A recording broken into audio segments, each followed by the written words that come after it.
the United Kingdom. And we need to support British science because we haven't done the best job at that in the last few decades. Why do you think institutional investors here do shun these businesses? Well, it's quite how long have you got? It's quite prosaic. But, firstly, if you go back to the late 90s, these companies, by definition, are smaller companies, and smaller companies, the vast majority of capital that looks at smaller companies, so in the UK looks at AIM or the FTSE Small Cap Index, just happens to sit with generalist fund managers.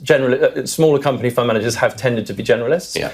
Many of them, dare I say, have been of a certain age and stage, and they remember, as I do, although I was very young at the time, the late 90s, when, if you like... British biotech. When biotech blew up a lot of capital. Now, let's be clear, in 1999, it cost $3 billion and took 13 years to sequence the first human genome. Today, it takes... it's a very dangerous phase. It's different this time, but it really is different this time. Jennifer Doudna and Emmanuel Charpentier's Nobel Prize was awarded in 2020 for gene editing technology of CRISPR. They had scientists collaborating across 9 time zones using things like Skype and WhatsApp. Now, today, scientists can share really, really heavy, data-heavy files in real time, collaboratively. That's completely night and day different to what it was like in the late 90s. And we think real value creation is going to follow that reality. That's just prosaic, the impact of technology.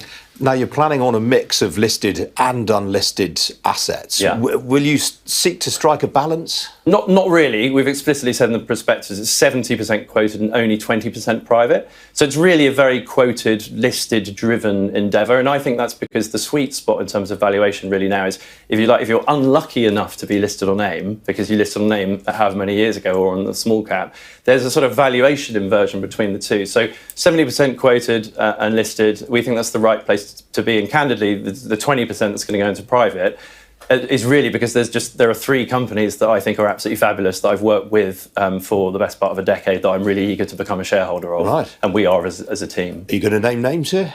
We've been advised. I can probably name. I won't name private company names, but obviously in terms of the public names, we really can't because there's an element of a risk of front running. Gotcha. We're hopefully going to be a large institutional buyer of those names in the near future. Obviously Neil Woodford came a cropper investing in a lot of unlisted tech and biotech businesses. How will you avoid those pitfalls? Well, again, how long have you got? There's a lot to say. So I think the first thing to say about Neil Woodford is that I believe at peak he had 17 billion of assets under management, and most of that was open-ended, apart from the patient capital vehicle. So we're aspiring to raise up to 100 million, and we're going to be closed-ended. So that's night and day different in terms of the dynamic. The other thing to say is that several years have gone on since then, and when you're talking about Nobel Prizes that were only awarded 2 years ago, the science is developing at an exponential pace. And so I think, again, that dangerous phrase, it is different this time. But there are a raft of companies that, when Mr. Woodford was looking at them X years ago, were preclinical or very early stage clinical, which were sort of soldiered on, run on fumes. The chief executive has done a phenomenal job. And today they're in a very, very different place commercially. And I might also add, I don't believe that we have any portfolio companies we want to own from day one that would match portfolio holdings of Neil Woodford's. But I think the key thing is, he had a vast amount of money and was deploying it across the piece, and we're far more focused. The business is called Conviction Life Sciences for a reason. Gotcha. Andrew, good to talk to you this morning. Thanks for joining me. Thank you. Now, the war in Ukraine has seen many professional women forced to flee the country and try to rebuild their lives and careers elsewhere. Well, this week, London Tech Week hosted an event to support women from the technology sector, helping them meet recruitment professionals across the sector, network with founders and investors to build their network, and gain valuable advice from mentors. I've been speaking to the co-founder and chief executive of Detalion Ukraine's Data Battalion, Natalia Mikolska, and the strategy and consulting manager, Valerie Kuzmenko. We need to talk about two-way street and benefits actually that Ukrainian women can bring to UK. They can bring that tech talent, they can bring their professional skills, but they can also bring their resilience, their skills in terms of navigating ambiguity and adaptivity. Now, there's just been an event here in London. I think 200 people attended, but presumably there are a lot more Ukrainian women tech entrepreneurs around the place than that. There are, and I think there were about 300 people around, and there are a lot of Ukrainian women all over Europe and actually all over the world, because a lot of them actually had to make very hard choices. The first choice was to stay in Ukraine and to run their business and to continue their professional path, and the other choice was to leave Ukraine and to move to another country in order to get their kids to a safe place, and in order actually to get their kids education, and what is most important, also economically, to earn money and send this money back to Ukraine. So they taken this choice, and now they are here, and they are eager and willing actually to work and to contribute. So Valerie, tell me about your career prior to the war. What were you doing?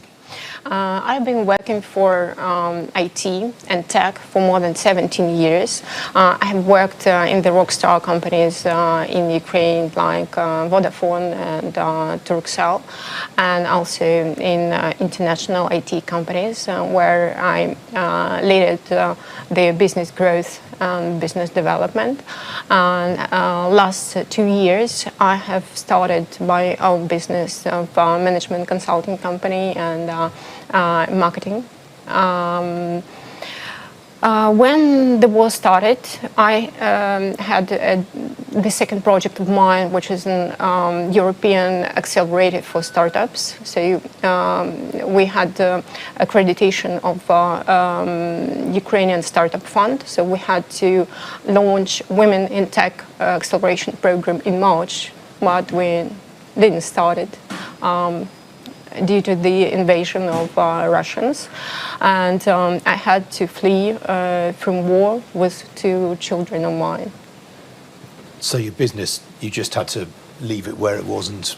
Yes, I had just a pause, and now I'm recovering, and I want to find a position in the UK, and I'm doing interviews and communicating with different companies and recruiters. I'm very thankful to PwC, who are very much involved in mentoring. So their mentors help me to understand the recruiting processes and business culture. Obviously, Ukrainian people have been displaced right across Europe. What made you want to come to the UK? This is a good question, because we evacuated to Vilnius, where my business partners were, so they welcomed us in the country. Although we faced some problems with the local language, because my children speak German and English, so we have chosen to study and to work in the country, which is more understandable for us, and we're better skilled. Sally, what made the tech sector in Ukraine so female-friendly? I mean, is it fair to say that there's a disproportionately high number of women working in the sector compared with other European countries? I think that overall Ukraine is a very female-supportive environment, and tech actually is not an exception. I wouldn't say that it's dominated by women. There is still a gender gap, and we need to talk about that, especially at the top-level positions, at the level of angel investors or VCs or startup founders. But I think that because, Ukraine went recently through a lot of changes of the mindset, like revolution of dignity, making the European integration our priority, and I'm not talking about the policy, I'm talking about the change of mindset. It's more open and willing, to take women to lead the tech businesses or to become leaders in tech environment. So. And actually, this war affected Ukrainian women much. Not only the people in the tech industries, but also in other industries. And they affected also top-level, C-level people, because a lot of them, made this choice and they moved out of Ukraine. And if for people at the lower level or mid-level, it's much easier to find a job. But for C-level people that have this top-level experience and expertise to fit into the market without having their networks, but having this tremendous skills and experience, a lot of us used to work abroad, live abroad, and actually we have a lot that we can bring to the table. But what we are missing our networks. And the other very important issue is that a lot of us are still living for 2 countries, because I'm still sitting on the board of the largest hydro energy company in Ukraine, And that is actually essential infrastructure. And I'm going every month or month and a half to Ukraine to work in my company to help the company to overcome the Russian strikes, missile strikes, and actually still to deliver the energy and electricity to Ukrainian electricity system. So we still have some commitment back home in Ukraine. And what we are looking here, we are also looking here for some type of top-level positions, and definitely that's not the easiest pathway to go if you haven't lived here and if you don't have your network here.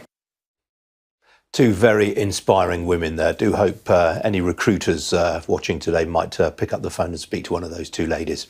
Bit of breaking news for you now from the last few minutes, and we've just heard some news out of Primark, the discount retailer. They're going to be investing £140 million in their store estate during the next 2 years in a move that will create, we're told, some 850 jobs. 4 stores to be opened, including new outlets at Bury St Edmunds in Suffolk, Craigavon in Northern Ireland, Salisbury in Wiltshire and Teesside Park. They're also going to be relocating to 2 larger stores in High Wycombe and in Bradford. So that's a bit of optimism there from the retail sector. Now, one of the biggest changes in the grocery market during the last couple of years has been the arrival of so-called quick commerce or Q-commerce. Businesses like Get Here, Gorillas and Zap, which deliver essential groceries to a customer's door in a matter of minutes. They've raised billions in funding from investors who were promised expansion at breakneck pace. But new data suggests that the pace at which consumers are using these services may be slowing. Well, joining me now to talk about this live in the studio, I'm very pleased to say,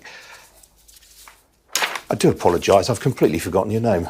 Jeff, I do apologise. Jeff Lloyd, you're Director of Retailer NTT Data in the UK and Ireland. I was so excited about Primark there, Jeff, I do apologise. So what have you found? Yeah, well, I guess particularly with the Q-commerce model, during the pandemic, there was a lot of opportunity and growth. The world is changing with the cost of crisis challenges we face at the moment. We are seeing very much a trend moving back towards cost as the most important thing. So convenience, potentially at the moment, is going to be taking a hit, and that raises questions for the future of quite a flooded market in this space. So, yeah, it's going to be very interesting to see how some of those players survive. Is this all down to inflation? Yeah, I mean, food inflation is 14.6%, I think was the latest ONS numbers. So, that is really driving consumers to make some different choices. And yeah, absolutely, if you're paying a premium for a service, convenience, in other times, that's fantastic and more people will do it. But consumers are absolutely making a different choice, and we're seeing the effects of that already. And are you seeing much evidence of any operators in particular suffering a drop in transactions? I mean, it's hard to say. There's been sort of lots of news and stories about sort of companies potentially coming together, and I think with a fairly flooded market, that's going to help them. Scenarios where you see 5 or 6 riders delivering for 5 or 6 different companies on the same street, that makes it very difficult to keep it a sustainable and profitable model. But as they come together, then hopefully there'll be some winners. Quite. I mean, there's obviously been a fair bit of consolidation in the sector already. Do you think potentially this is going to drive more of it? Absolutely. Yeah. That will happen over the next few months. I think as we go through winter and some of the other challenges around sort of disposable incomes and where people are spending their money. Retail, as we know, unfortunately, is one of the areas that does get affected quite a lot. So yeah, we'll definitely see some more. Is this a massive opportunity then for the established grocery multiples and the convenience store operators? Absolutely, yes. So the legacy grocers are going to be seeing an opportunity to win back some of that business where they've invested in the local sort of models. We see consumers going back to that, stepping out of the house and walking down to the store to pick up a few of those things rather than having them delivered for a small cost. That will happen. I mean, they've all dabbled in this field themselves. I mean, both Tesco and Sainsbury's, for example, have these sort of businesses themselves. So do you feel they're particularly committed to them? May they actually sort of rein back in when they see this is happening? Potentially. But I think, these are sort of channels of doing business, which for a lot of people are the way that they want to, sort of live their lives and how they do things. So whilst there are going to be some pressures in the short to mid-term, I do think it's a channel that will continue longer term. It's just who are going to be the winners. So how many operators do you think the UK market can reasonably sustain? I mean, 3 or 4 big names for sure, I would say. There'll be some small niche players. And we have to remember a lot of this is very much focused on sort of the big cities. So I think what happens in and around central London is a really good barometer, but it's a little different to what happens in some of the other cities. I mean, obviously, you're talking about the UK and Ireland specifically here. Do you get any sense that this is happening overseas as well? I mean, Germany, for example, this has been a big market there, but I mean, they're incredibly inflation conscious. Yeah, absolutely. I mean, personally, I'm very focused on sort of UK and Ireland, so that's where I look. But yeah, a lot of the different consumer markets will operate in a similar way to us, but some of them slightly behind, slightly ahead. And yeah, I think there'll be some interesting directions that will happen over sort of the next 6 months as we go through the winter and into spring next year for sure. All right, well, it's a great piece of research, Jeff. Good to see you this morning. Thank you. That was Jeff Lloyd, Director of Retail at NTT Data in the UK and Ireland. Well, still to come here on Ian King Live. We're going to have a look at how the markets are doing this Friday morning. Don't go away.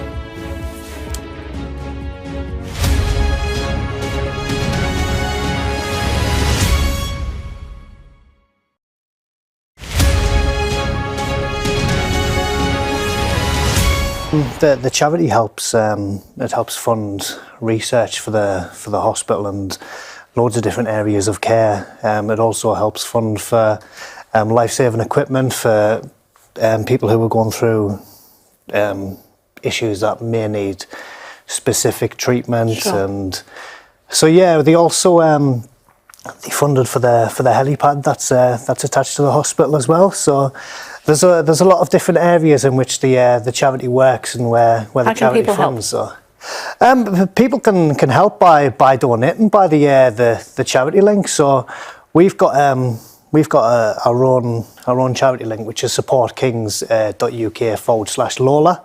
Without the help and the support from the hospital and even the charity, then we wouldn't have our little girl here today. You know, we're able to celebrate milestones that we never thought would be possible. We've managed to celebrate our 4th birthday. She started school. Where we're able to celebrate our next Christmas, and these are all obviously milestones that we. How is she?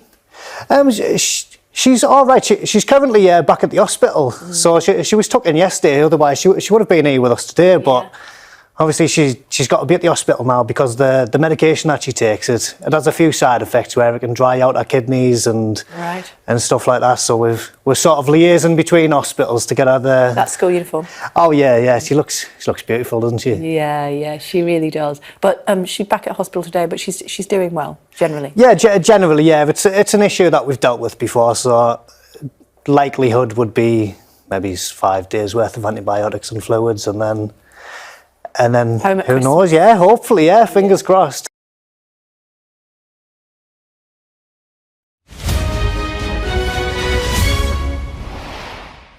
Well, we're no lead from Wall Street, which was closed for the Thanksgiving holiday yesterday. Stocks in the Asia-Pacific region had a mixed session overnight. There were gains in Sydney and in Shanghai, but lower losses in Tokyo, Hong Kong and in Mumbai. Well, in Europe, stocks are trading largely to the downside this morning. Here's the current picture. All of the main continental European indices in negative territory right now. Stocks under a bit of a cloud following a European Central Bank official warning that further aggressive interest rate rises in the Eurozone may be required. Well, here in London, the FTSE 100 is just about in positive territory, 19 points to the good there, thanks to gains mainly for the energy heavyweights. There are not too many stock-specific stories for investors to hang their hats on this morning, but SSE, who were mentioned earlier on today, the shares up just over 0.5% on news of a sale of a stake in its transmission network business. Outside the FTSE, the multi-utility group Telecom Plus, you might recall we had the CEO of that company on the programme not so long ago, shares up 2% on their results, while the private hospital operator Spire Healthcare, the shares up there 1.75% after it received a push from one of the brokers. On the foreign exchange markets, it's been pretty quiet thus far this morning. As you can see, sterling completely unchanged more or less against the US dollar, down very slightly against the euro. The single currency, meanwhile, again, pretty much unchanged against the greenback. As for the oil price, it staged something of a rally this morning earlier on. There you go. It's currently up nearly 1.75% at $86.79 a barrel. It is still on course, I should say, for its 3rd consecutive weekly loss. Well, joining me today is Janet Mui. She's head of market analysis at Brewin Dolphin. Janet, welcome to you. I mean, the oil price, as I say, it's up this morning, but it's had a pretty torrid week, hasn't it? Yeah, good morning, Ian. Thanks for having me. Yeah, there are a couple of reasons. First of all, people are worried about a recession. There are increasingly evidence that we are heading to a recession, and U.S. data has been weak, for example. And also China. I mean, although it is hoping to gradually relax its COVID zero strategy, it is proving to be very difficult. They are seeing record number of cases at the moment, and there are still some strict restrictions. So the demand from China is not coming back anytime soon. And also, the EU is currently discussing the price cap for Russian oil, and it is proposed at a pretty high level, actually. So it means it wouldn't deter Russia from selling its oil. So that means it will keep global supply pretty ample. So that's why we're seeing oil prices falling in a couple of weeks. Quite so. Now, just before we came on air, we did have a statement out of the People's Bank of China with bringing down the reserve ratios. I mean, does this indicate in your view that they're getting a bit nervous about this uptick in COVID?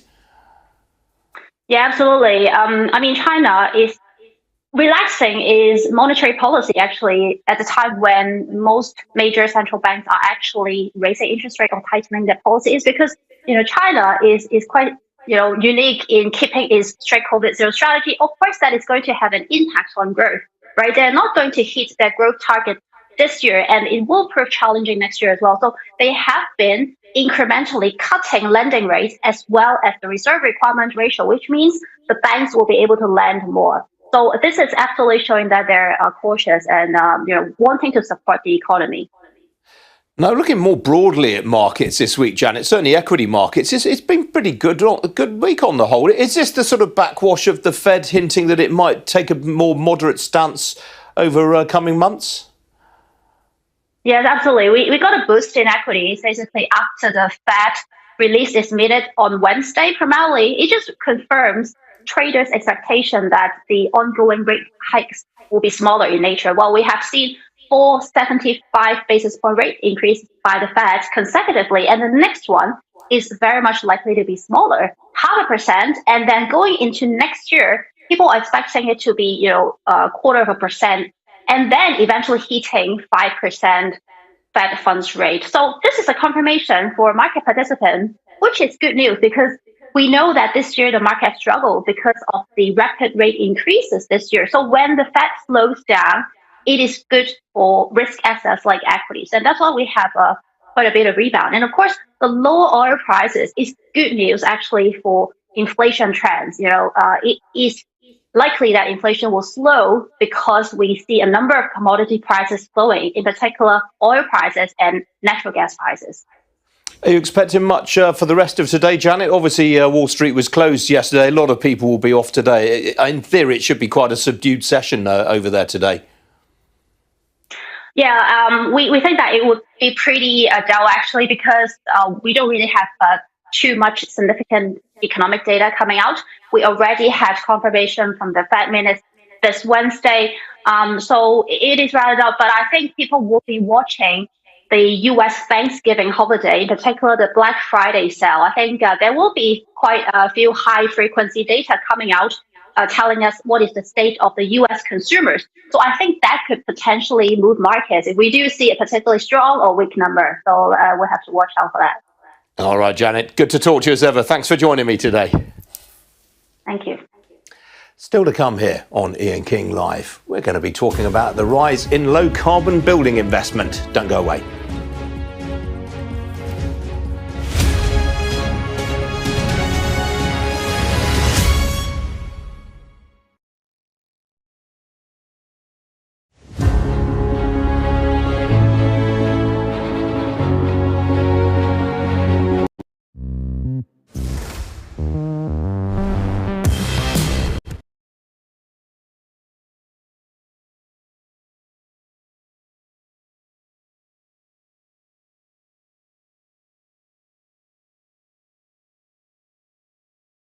Africa.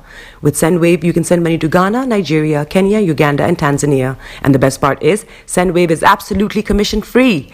Our exchange rates are excellent. You can see for yourself by checking them out on our website. So how do you use SendWave? SendWave is an app that you can download onto your phone from the App Store or Google Play Store. The app is free to download. After downloading it, just open the app and enter your name, email, and phone number. That's it. You're good to go. Make sure you use the promo code SR. S for Starr, R for Radio. This promo code will give you £5 free credit to send to Africa on your first transaction. Your money will be delivered to your recipient within seconds. Feel free to call me on 0749 7377 647 at any time. I'll be happy to tell you all about SendWave and help you in any way I can. Remember to use the promo code SR for £5 free credit. Medasse. Hi everyone, it's your girl BB Clemens, the author of How to Go From Employee to Entrepreneur and the host of your weekly business show, BB Means Business, the show where we discuss everything you ever wanted to know about business but you were afraid to ask. How do I start my business? How do I raise the finance? How do I grow my business? Where am I going to find my customers? Join me every Tuesday at 1:30 p.m. on Starr Radio UK to get all the information and tips that you need to become a successful entrepreneur and become financially free. Remember, don't let life dictate to you. Rather, put your signature on life.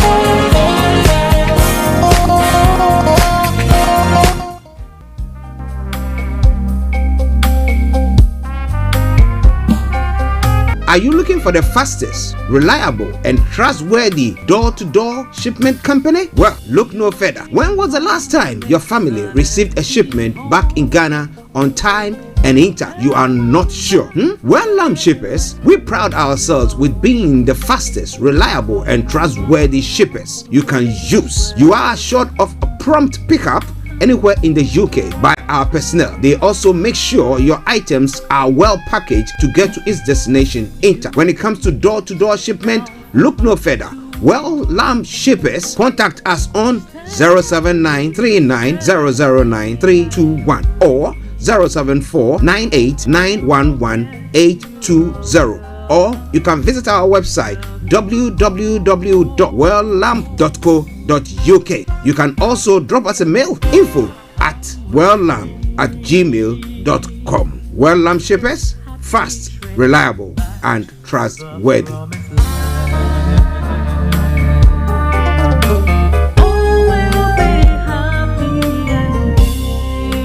Hi there. Are you dreaming of owning your own house in Ghana?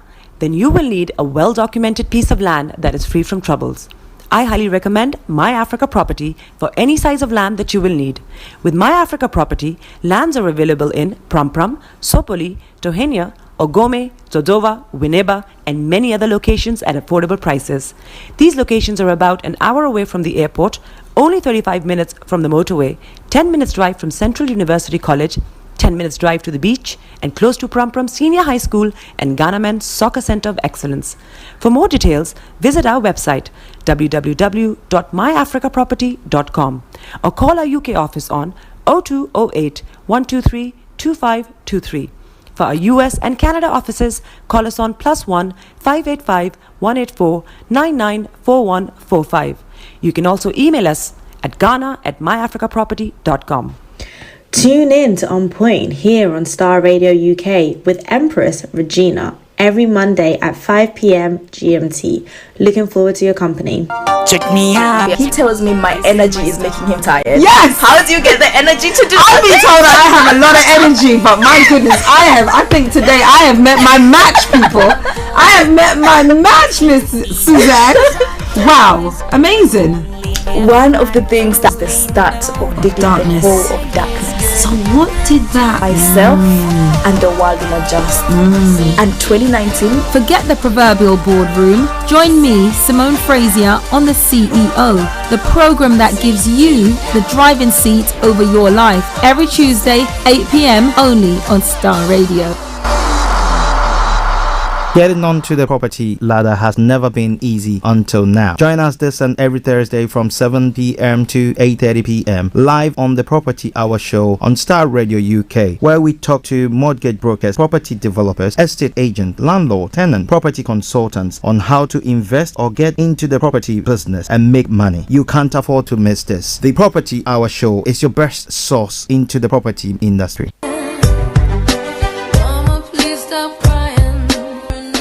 Listen to Aunties Mary, Lottie and Regina on the Family Enrichment Programme on Star Radio UK. This and every Saturday from 6 to 8 p.m.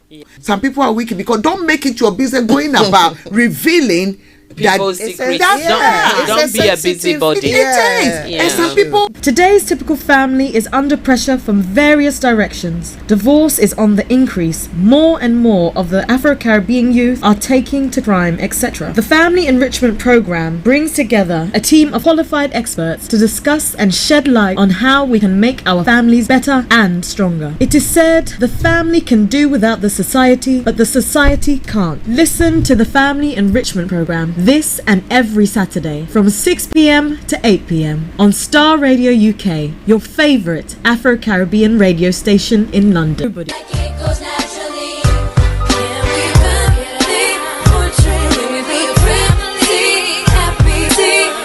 Download our app in iTunes and the Google Play Store.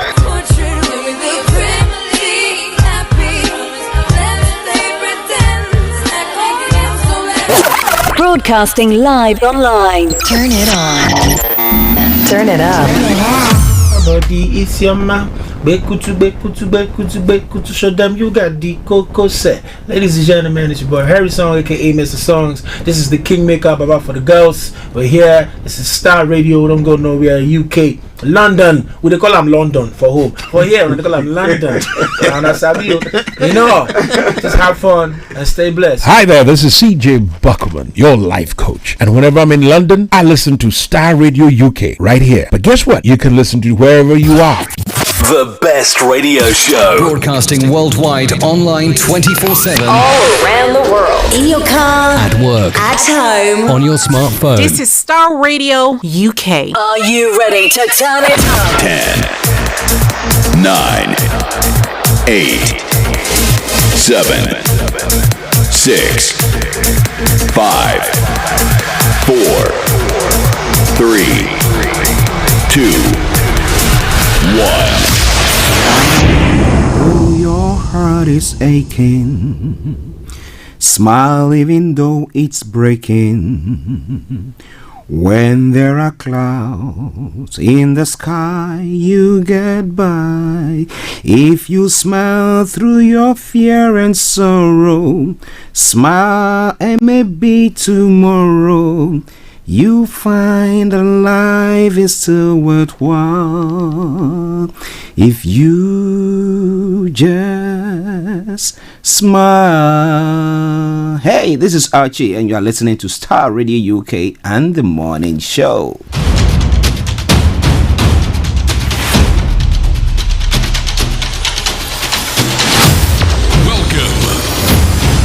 This is Star Radio UK. This is Star Radio UK. This is Star Radio UK. Welcome.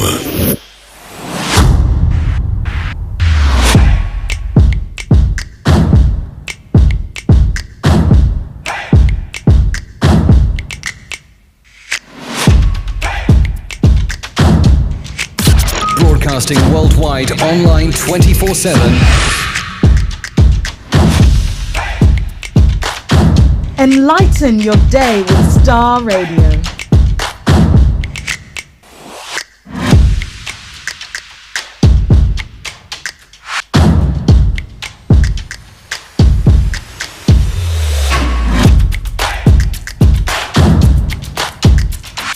Star Radio. Radio for the people, by the people.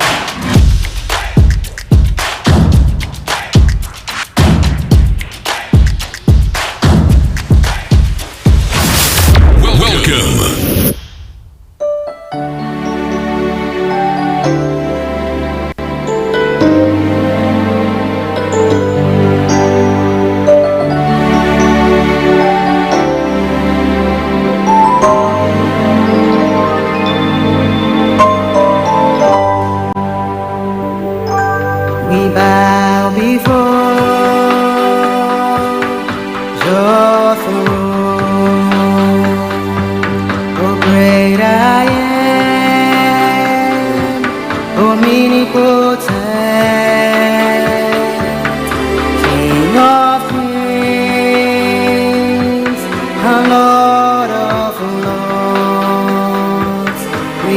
worship you,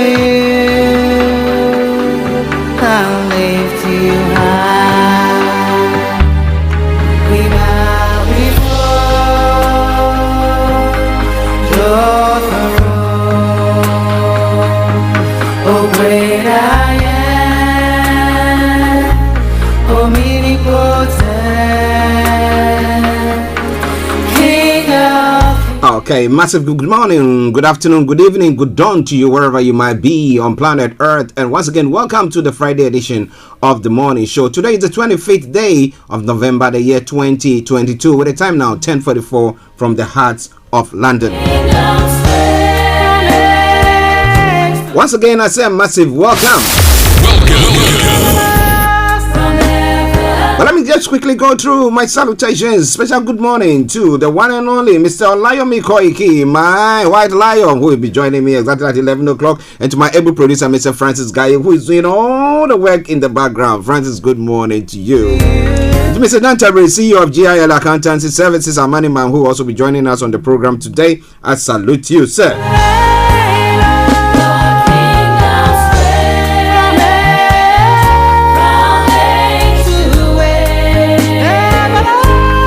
So good morning to Mr. Frank Davis, also all the way in Ghana as well, and to all producers and presenters on Starr Radio UK. And let me say good morning to all our lovely listeners in the US. Anthony Aziz, Mo, Anthony Aziz, Mo, Anthony Adedeji. So I matched your name up. Abiose, who was not created, Rosita, King who has no successor, my lovely sister-in-law. Once a good morning to you all, and I hope that you had a very good Thanksgiving Day. Let me say good morning also to the one and only Amaya Jigini, all the way in Nigeria, Miss Gold in UAE. Bishop Adeshana, good morning to you. And if you have tuned in for the first time of listening to us, wherever you might be across the globe, I salute you. Alright then, let's crack on. As I said, I'm trying to take things very, very easy, so you could see that in my presentation as well. But whatever it is, we'll do our best to bring you all that you need to know. And let me say hello to Mr. Dave West as well. Playing in the background something from Pastor Theodore Abuachi, as I say, it's everlasting to everlasting. Okay, so let's crack on. The quote for the day says what?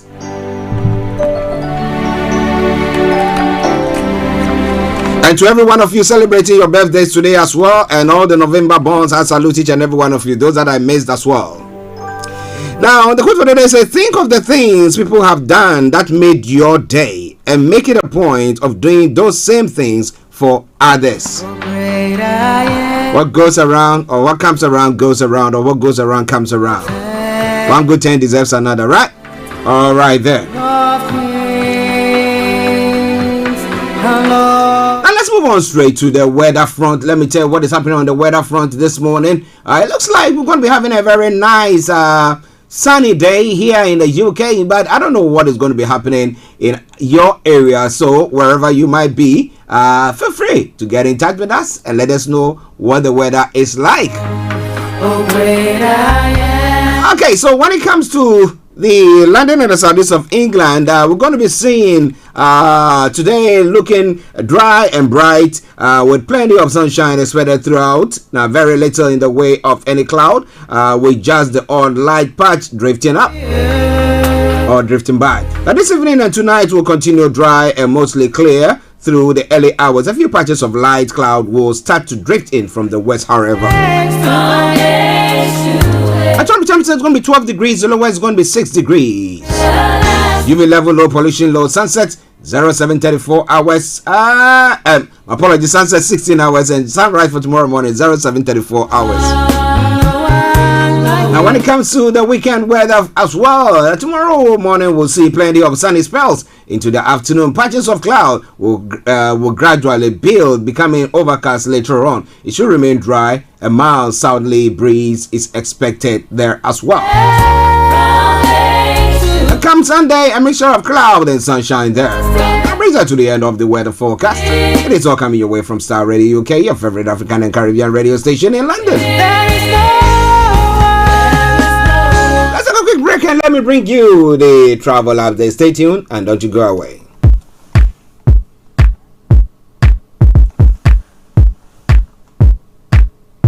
This is Starr Radio UK. Okay, so keep your eyes on the roads, keep your eyes on the roads, of keeping navigated, I promise, our bond. Now, on your travel this morning, for those of you in London, yes, on the underground, the Central Line has got minor delays between Epping and Leytonstone due to a signal failure at South Woodford. Good service on the rest of the line. That aside, all the others, good service there. London Overground, DLR, London Trambling, good service. Let me take you straight to the major routes in London. A13, A23, A4, A41, Central London Red Routes, North Circular, A406, have all got closure. That aside, all the others, no exceptional delays. Now keep your eyes on the roads, keep your eyes on the roads. Moving on straight to the river bus. I can tell you, applaud to say, yes, all good service there. Now on the London cable cars, good service there as well. I'm moving on to the final segment of the travel updates, keeping your eyes on the roads. Avanti West Coast has got reduced timetable, cross country reduced timetable between Nottingham and Cardiff Central. Also, Island Line has got bus replacement services going on, so it can impact your time of travel, so check before you leave. Now, the Northern Rail has got disruption between Carlisle and Settle, Hexham at Blackburn. And then Southwestern Railway has got minor delays, Southeastern off-peak timetable on some southeastern routes, so check before you leave. Now, Southern has also got minor delays. First Transparent Express, the final one, has got amended timetable impacting travels there as well. The other side, let me say good morning, good afternoon, good evening, good dawn to you. All the others, good service there. Enjoy your commute for today, but you know what? Continue to keep those eyes on the roads.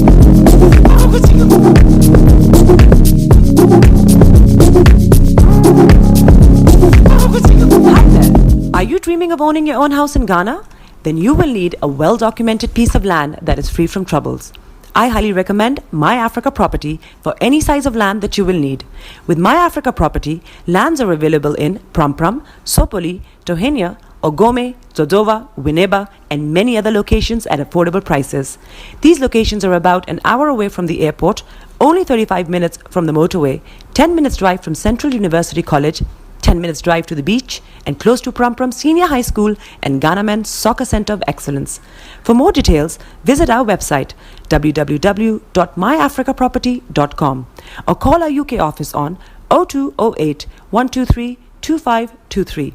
For our US and Canada offices, call us on +1 585 184 994145. You can also email us at ghana@myafricaproperty.com. Starr Radio. Radio for the people, by the people. Welcome back to the program Starr Radio UK. It's now gone 8 minutes to the top of the hour. That means global trotting time. So let's crack on. Well, what is happening on the globe today? When it comes to Nigeria, well. There are lots of issues that we're going to be looking at. Immigration warns Nigeria against irregular migration. And then the Nigerian Immigration Service has cautioned Nigerians on the dangers of irregular migration so as not to waste their future. The question is, what are you doing there in the country for them to say that, okay, at least let's live here, let's try to dwell here, and maybe some way, somehow, something good will come out of it. People can get, there are universities for how many, months, where the university is shut, and after uni, they don't even have jobs to go to or work to get to. There are people talk about, people being entrepreneurs. Now, what all the bottlenecks and stuff like that. But we'll be bringing you more on that. Now, Master Bakers Association on Thursday called on the federal government to subsidize the cost of cassava flour to encourage members to produce bread and other confectionery with the flour without incurring losses. Those are some of the stories making the rounds. And can raises alarm over renewed killings as citizens to vote candidates that can secure Nigeria improved economy. But the question is, which what candidate do you think will be able to fight this menace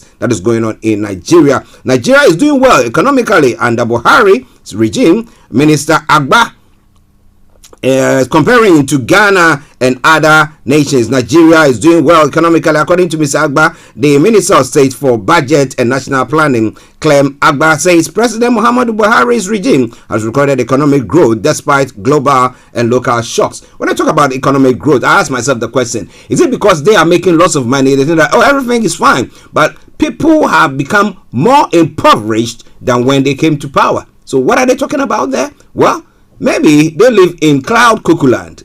People are living in reality. What about that? A lot more going to be coming your way on that front. But wherever you are, don't touch the dial. Global trotting. Let's move on. Now straight on to some other stories making the rounds in other parts of the world. Now, South Africa's secret shelter, a safe haven for abused women and children. Well, they've got something there like that will help the people. So how the women? Why not? 200 migrants abused in convoys to Libyan border crossings. And then war in DRC, its demonstrators called out international community complicity. And then moving on straight, now Comoros 6 life sentence for ex-president Ahmed Abdallah Sambi for high treason. Oh my goodness. At least they didn't say he needs to be shot dead or face the capital punishment. Okay, so so far as justice has prevailed, that should be okay. And then when it comes to stories making the rounds in Ghana as well, VAR missing as Portugal edged Ghana in 5-goal trailer. Wow. It was interesting. Well, that penalty, was it a penalty? Well, that referee, was it a proper referee or was it a referee? What about that? Well. Wonders will never end. But we go on. They live to fight another day. Let's see what happens from there. Aisha Wan's son has been remanded. It's one of the story. Although my father overthrew Nkrumah, he still deserves some praise. Jackie Ankra is saying, talking about General Ankra, the late General Ankra. Disappointed Kumasi traders want Parliament to reject budget over new taxes. Well, those are some of the stories making the rounds there. It's all coming your way from Starr Radio UK. Well, so when it comes to the UK front as well or other parts of the world, now Ukraine's First Lady will endure. Olena Zelenska tells the BBC lies Dorset, cold and blackouts are not the worst thing Ukraine has faced, and she reckons they will endure. Merkel says she lacked power to influence Putin. The German ex-chancellor says she could not block Russia's design on Ukraine in 2021. And Trump sued for rape under new New York survivors law. Writer E. Jean Carroll takes action under the act, which temporarily allows all cases to be pursued. Oh my goodness, they are coming back again. It's going to call them, these are all enemies coming out with fake news against him. Well. Now python bites and drags Australian boy into a pool. The naughty python bit the 5-year-old before dragging him into a swimming pool in his home. My goodness. Well, I'll be telling you more about that. Now, Charles Darwin document could fetch record price at auction is a rare signed document the scientists produced for the 19th century celebrity magazine. All right, Jeffrey Epstein victims sue several major banks. 2 women have claimed JP Morgan and Deutsche Bank facilitated the late sex offenders' crimes. How did they do so? Well, a lot more going to be coming your way from there. And Kurdish forces threatened to stop guarding IS camps. The SDF held Turkish-led airstrikes are harming the fight against the terror group. Those are some of the stories making the round across the globe. When it comes to the UK, Naras is to strike for 2 days before Christmas. Do you have any appointment? My goodness. ULEZ to expand. ULEZ to be expanded London-wide.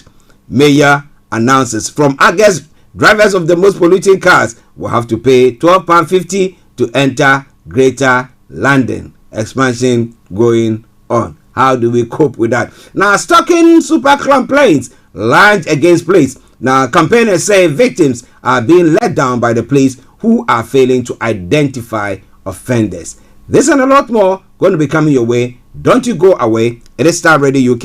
It is your favorite African and Caribbean radio station in London. Enjoy this song and I will be with you. This is around from Joe Metal and it says, Yesumo, says well done or thank you, Jesus. Enjoy it.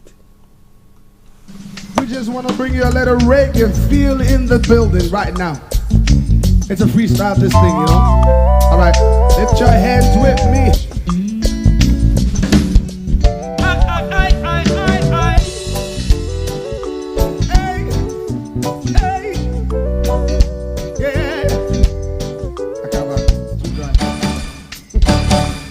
I've come to praise you for your goodness and your kindness, your faithfulness and love you show to me. 'Cause even when I fall, you pick me up. Your mercy's avenue. More, more, more. Jesus Christ, more. Can I take it again? Sing, I've come to praise you for your goodness and your kindness, your faithfulness and love you show to me. 'Cause even when I fall, you pick me up. Your mercy's avenue. So more, more, more. Jesus Christ, more. Everybody lift your voice and say, more, more, more. Jesus Christ, more. So more, more, more. Yes, more, more. Jesus Christ, more. For all that you have done, say, for all that you have and done, all that you will do, all that you will more, do. More, more, more, more. Jesus Christ, more. Okay, something from Joe Metal, and I'll be bringing you more of that in a moment. But now, just going 11 o'clock, and it's time for us to bring you the White Lion, Mr. Olayomi Koiki. Don't you worry. I said during the course of the program, I'm going to bring you all the rest of that particular team. But now, let's go to Nigeria and see what is happening there. But from our North London studios, I have the singular honor of welcoming the one and only Mr. Olayomi Koiki, the White Lion, to the house. Yomi, massive good morning to you. Well, a very good morning to you back in the studio, Mr. Archie. Good morning to all our listeners and viewers from around the world. And let's say welcome once again to the final day of the week, as we are now saying it is Friday, the 25th of November 2022. And I say good morning, good afternoon from wherever you've joined us, and welcome to the program. Welcome, sir. Welcome. How are you doing and how is the family? Well, the family is doing very well, and I hope yours are doing great as well. And as we say all the time, we're always happy, when the family knows that we are doing what it takes to be what we do, because humanity is the key aspect of what we are doing. Of course. We are here because of you. We love to be with you. We love to share what we have to with you as well. So thank you very much. But share the broadcast with your friends and loved ones and invite them to like our pages. Star Radio UK, your favorite African and Caribbean radio station in London. Updates from Nigeria with Mr. Olayomi Koiki. Now, first of all, let's crack on with this story pertaining to the immigration. Nigeria, the immigration service warning Nigerians to be careful about migrating to other countries where they think that, well, if they decide to stay in the country, maybe things will work out nice for them. But the question that people have been asking is, has people, or do people young people who are living in Nigeria, have they got any hope for the future? We had the former president Olusegun Obasanjo a couple of days saying that the number of children who are out of school, he was talking about 20 million out of school, are virtually something that the Boko Haram will love them to bits, because an idle hand is the devil's workshop. So the devil, definitely will find something for them to do. So this statement that this man is making, maybe they've got something planned for the youth. That's why they're making that. What do you think? Well, the Nigerian immigration services, do not plan the country. The government of the day does that. But the job of the Nigerian immigration services is to enable a Nigerian, have a passport, because you definitely need a passport before you can embark on either a local or international trip. And that literally means that, as we know today, more Nigerians are trying, to leave Nigeria, for the greener pasture. This was all happening, yesterday, when the Nigerian immigration services, was, saying that there is danger of a lot of Nigerians traveling without knowing where they are traveling to. And it is quite right, because as we speak to you right now, there is a Nigerian, a Yoruba man, stuck as we speak right now in Bahrain. I'm not sure how he got there, but from the conversation so far, things have not gone according to plan. He's now trying to go back to Nigeria, but the problem now is he has actually overstayed in Bahrain, and he does not even have to fund to support himself to leave Bahrain, because you definitely have to pay the fine before you can be allowed to leave the country. The question then is, should he as a person have listened to the Nigerian immigration services? The question then he would have said is, the opportunity have not been there for him as an individual, and he has been exploited, or he has been told that there will be a job for him waiting in Bahrain. Let us remember, Bahrain is an Arab country, and just like any other countries around the world, everybody is facing their own different immigration rules. Having a tourist visa do not guarantee you a job, unless for those of you that will probably got a work permit, either to have been processed before you arrive, and that guaranteed that job. But more Nigerians are also taking those risks, traveling across other network, like traveling through the Niger, getting into Libya, that is very, very dangerous route, and in the hope that they will arrive at the doorstep of Europe. That could also be life and death. Jerry, who was represented by the Nigerian Immigration Services Public Relations Officer, Tony, said the service was committed to sensitize Nigerians to the dangers of irregular migration. A lot of people want to travel without knowing what they are going to do or where they are going to exactly. Interestingly, when the Ukrainian war started, we were interviewing some people, and I remember some of the Nigerians students who were set up. With what is going on, you have to leave the country, and we were asking that, do they want to go back to Nigeria? And some said emphatically that they'd rather stay in Ukraine and die, because they don't see any opportunities for them in Nigeria. So the problem is, if your own home, you don't have food to eat, or you don't feel comfortable there, wouldn't you want to get out of the house? So if this immigration service are saying that, look, guys, take it easy. As we know, we've traveled around a lot, so we know what is happening. Because of the work that we do, we know what is happening around. But if our leaders put right things in place, do you think our people will want to travel? Well, nobody wants to leave, their own, country. If the country have, what it takes, the enabling environment, and to also give opportunity, just as a lot of us have it outside, the country. I left the country, 24 years ago, and the reason for that is, my mom left, in the 90s, and for someone like her that have traveled around the world, the first trip that, not the first trip, but one of my mom's first trip was to Taiwan in 1970.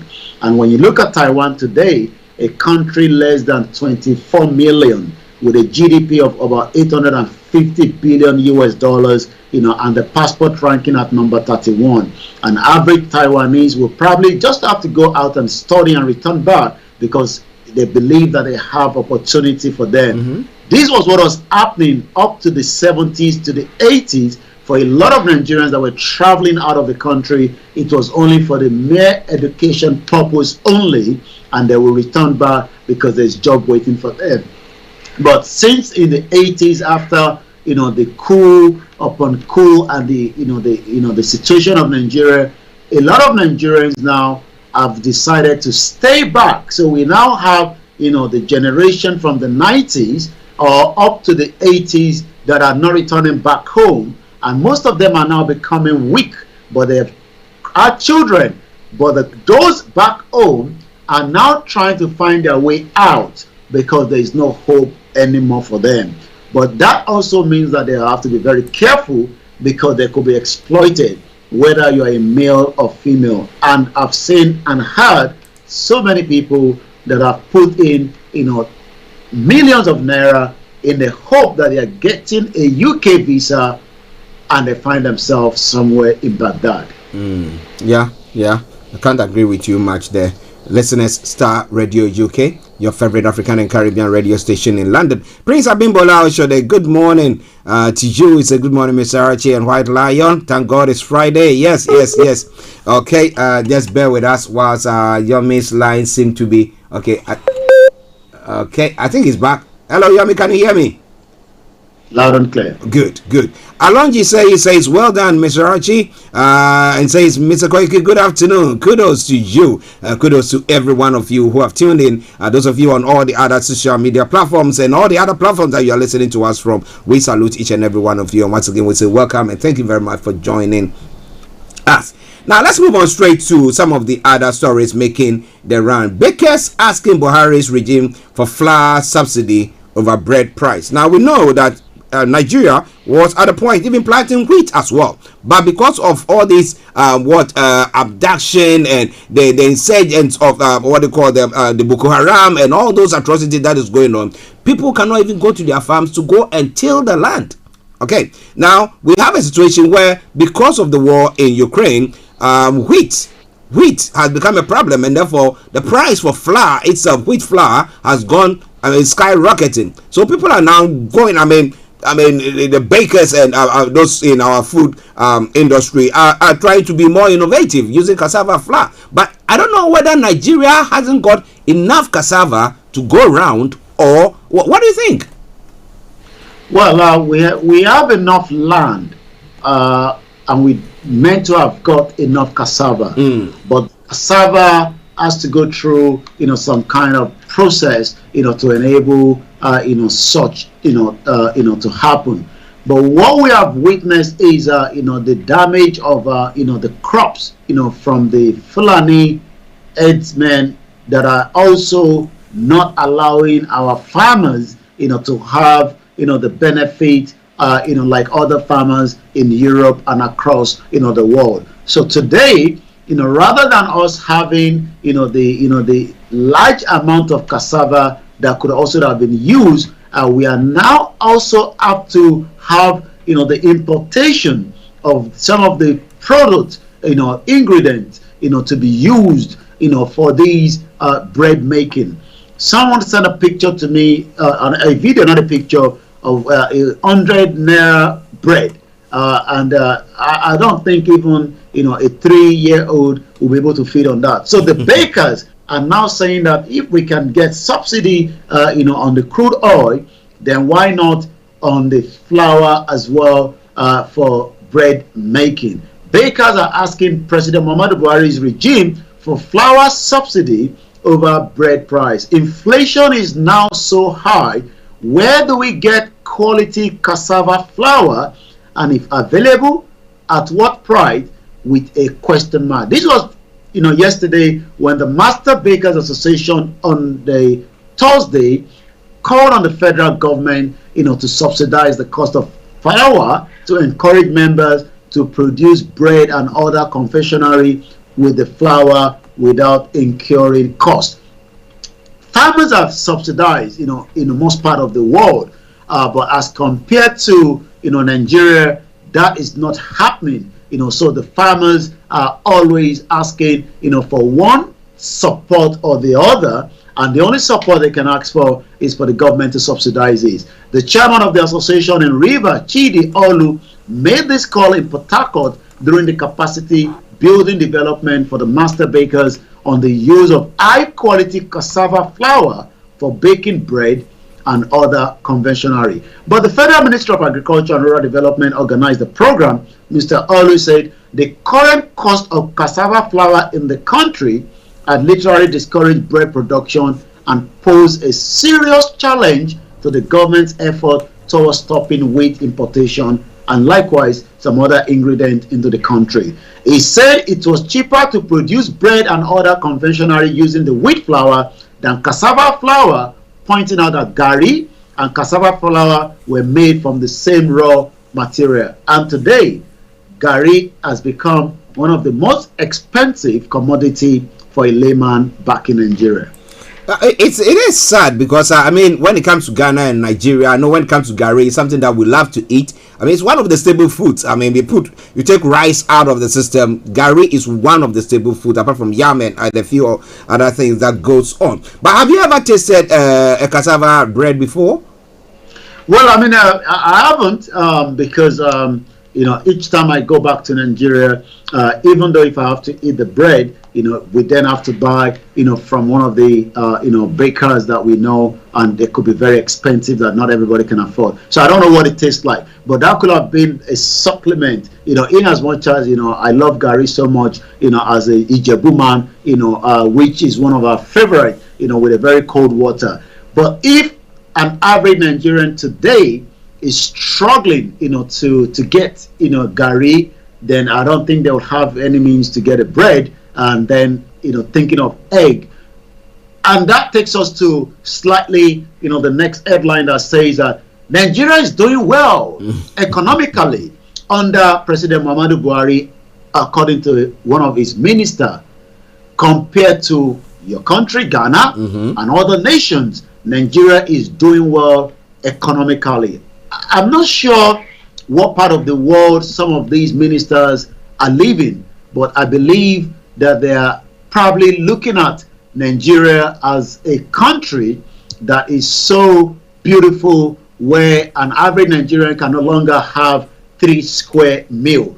Let's go a little bit into, you know, that details. The Minister for State for Budget and National Planning, Clement Agba, says President Muhammadu regime has recorded economic growth despite the global and local shock.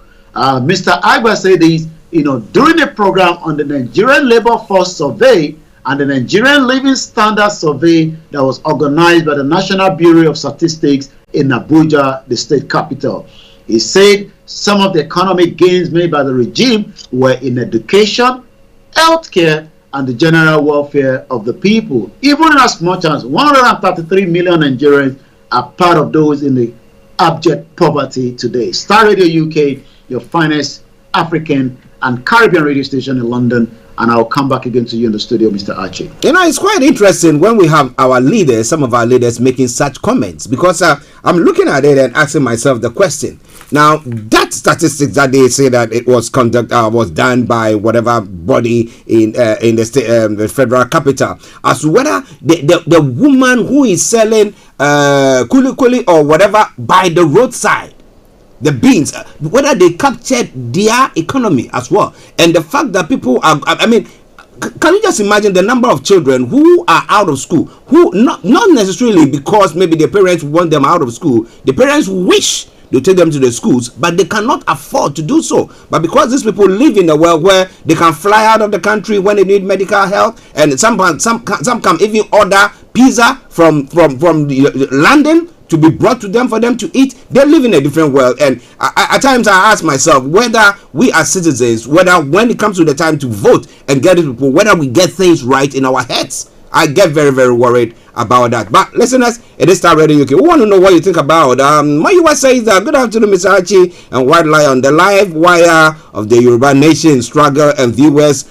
all over the world. We salute you, Mayiwa, and thank you very much to all of you. Share the broadcast with your friends and loved ones and invite them to like pages as well. Now, interestingly, yesterday I wanted us to talk about the Electoral Commission, the Independent National Electoral Commission. They have now released the new guidelines for political campaigns and election expenses of political parties, candidates, and aspirants. We did talk about the biometric machine that they are going to be using, which we know that the APC are saying that they don't like it, but it looks like the PDP presidential candidate in the person of Atiku is saying that the APC are jittery because the technology will expose them.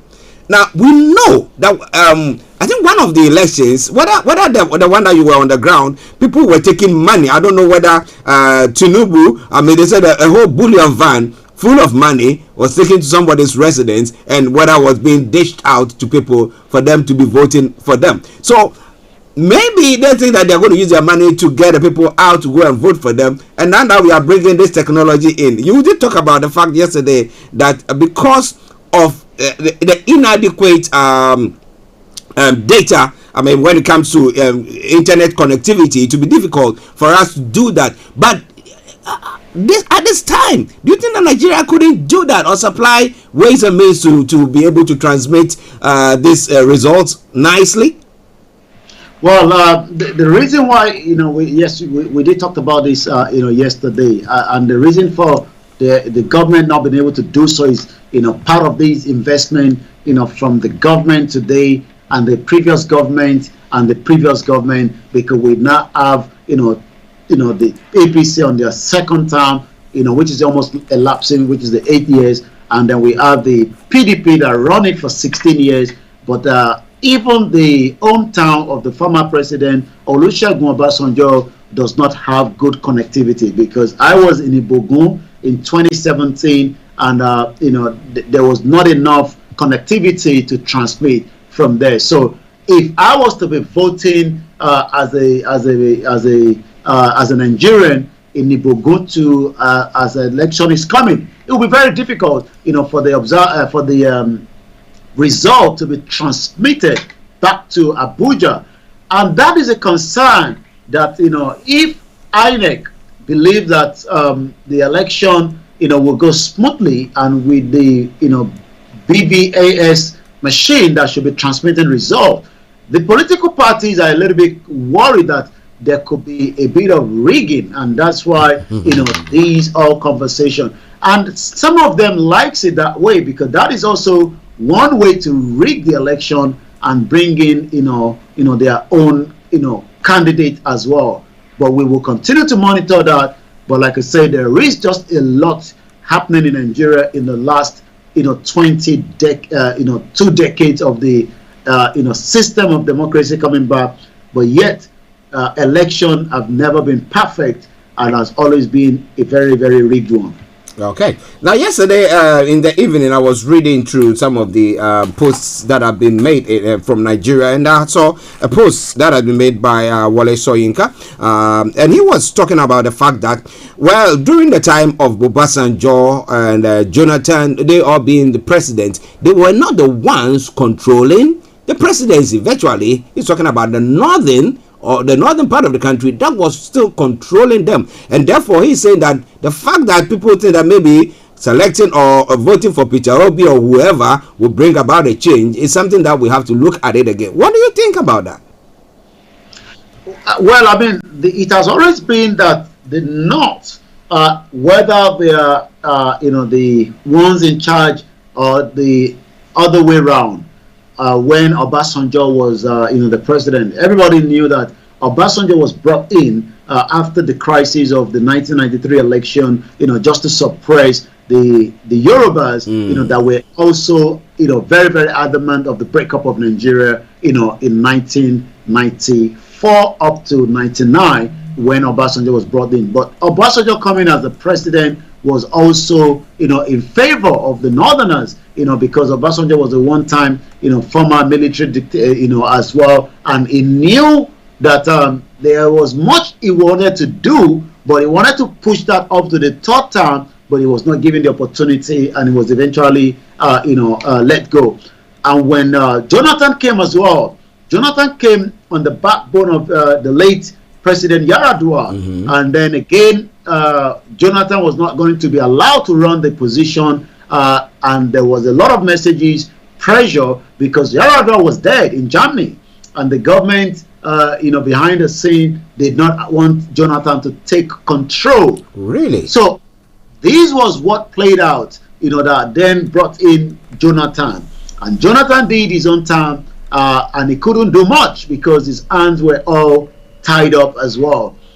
Then Buhari, that tried so many times, failed, and until there was a merger between CPC and the Tinubu camp that brought in Buhari with the mantra that there will be change.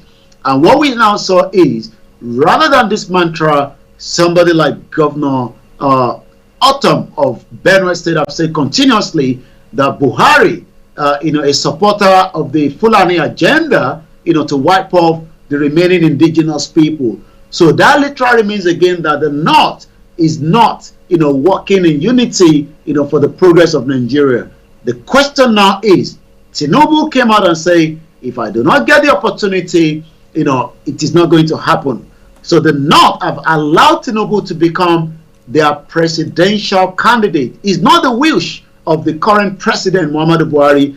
He would have rather want somebody else, but Tinubu, have played smart around that.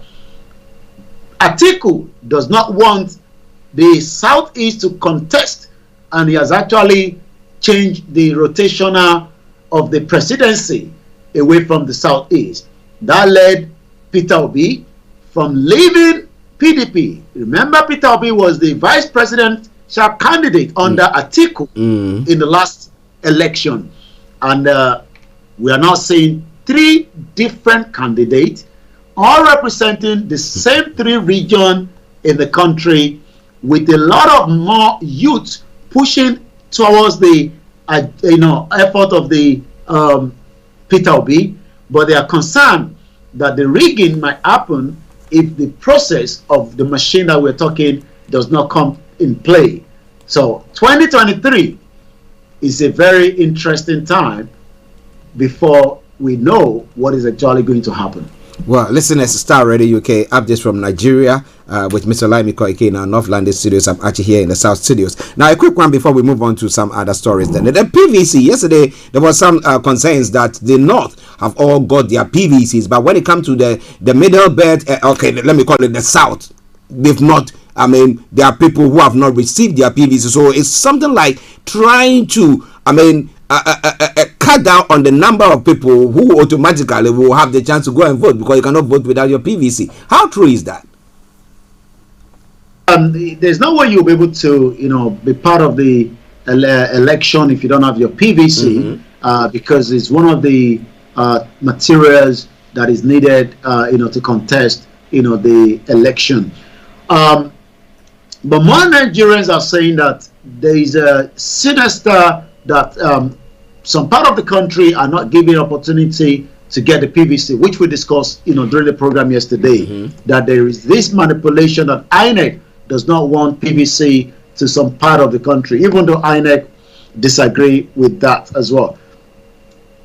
Nigerians are very, very much more interested now, as against the last 2 elections, maybe because we now have the third force, that is the push from the Labour Party, even though the main 2 political parties are saying that Labour Party does not have what it takes, to give them what actually they want. But the youth are not listening. They believe that it is time now, to bench both the PDP and the APC. How that is going to happen, we will all find out in the next couple of days and months. Let me ask you one question. Should Peter Obi, let's say the election goes on, Peter Obi wins, what do you think, or how would you see Nigeria as a whole? How would you see Peter Obi winning that election, shocking APC, shocking PDP? What would, hypothetically, what do you think is going to happen? I did ask this question, and like you said, it seems we're both in spirit, because I run a program this morning, and that was what I asked some of my listeners, that let's ask the question, those that want the dissolution of Nigeria as against those that still believe in Nigeria, and what is it that they are saying to keep Nigeria than those that want the dissolution, like the Biafra and the Yorubas, out of Nigeria. And I did ask, should Peter Obi or Tinubu or Atiku, but let's stick to Peter Obi because the question is Peter Obi, will he be able to do anything, to bring the country up and running again? The first thing is he will not be able to do much because the 1999 Constitution has actually been used, to suppress, the devolution of power, which we explained during the Supreme Court ruling, which means that an average person will still not be able to get the dividends of Nigeria because you will not have the state police because it is not allowed under the 1999 Constitution. Should he want to even use the veto power or the executive order as a precedent to change a lot of things, he would only have 8 years to do so. Then what happened after 8 years when we have a new president that then go into the northern part and then use the executive order to bring it back? Peter Obi would not be able to do as much as the expectation of him because of the way Nigeria is presently. Wow. So do you think that maybe I'm not calling for people listening to me? I'm not calling for any insurrection in Nigeria, no. But we are just thinking aloud. Now, a reset of the button, because we don't want the 1999 Constitution. So a reset of the button. We know that the only way that we have Constitution be rewritten is when there is a coup d'etat and somebody comes and said, no, the whole. Well, not just about coup d'etat. I mean, this is where the Onhaize and the Afenifere says, let us go back to that Constitution of 1959, that gave us the independence of 1960.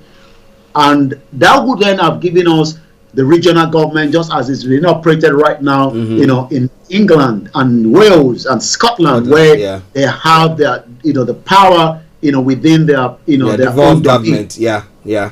But that is not going to happen because some of the political gladiators understand what that means.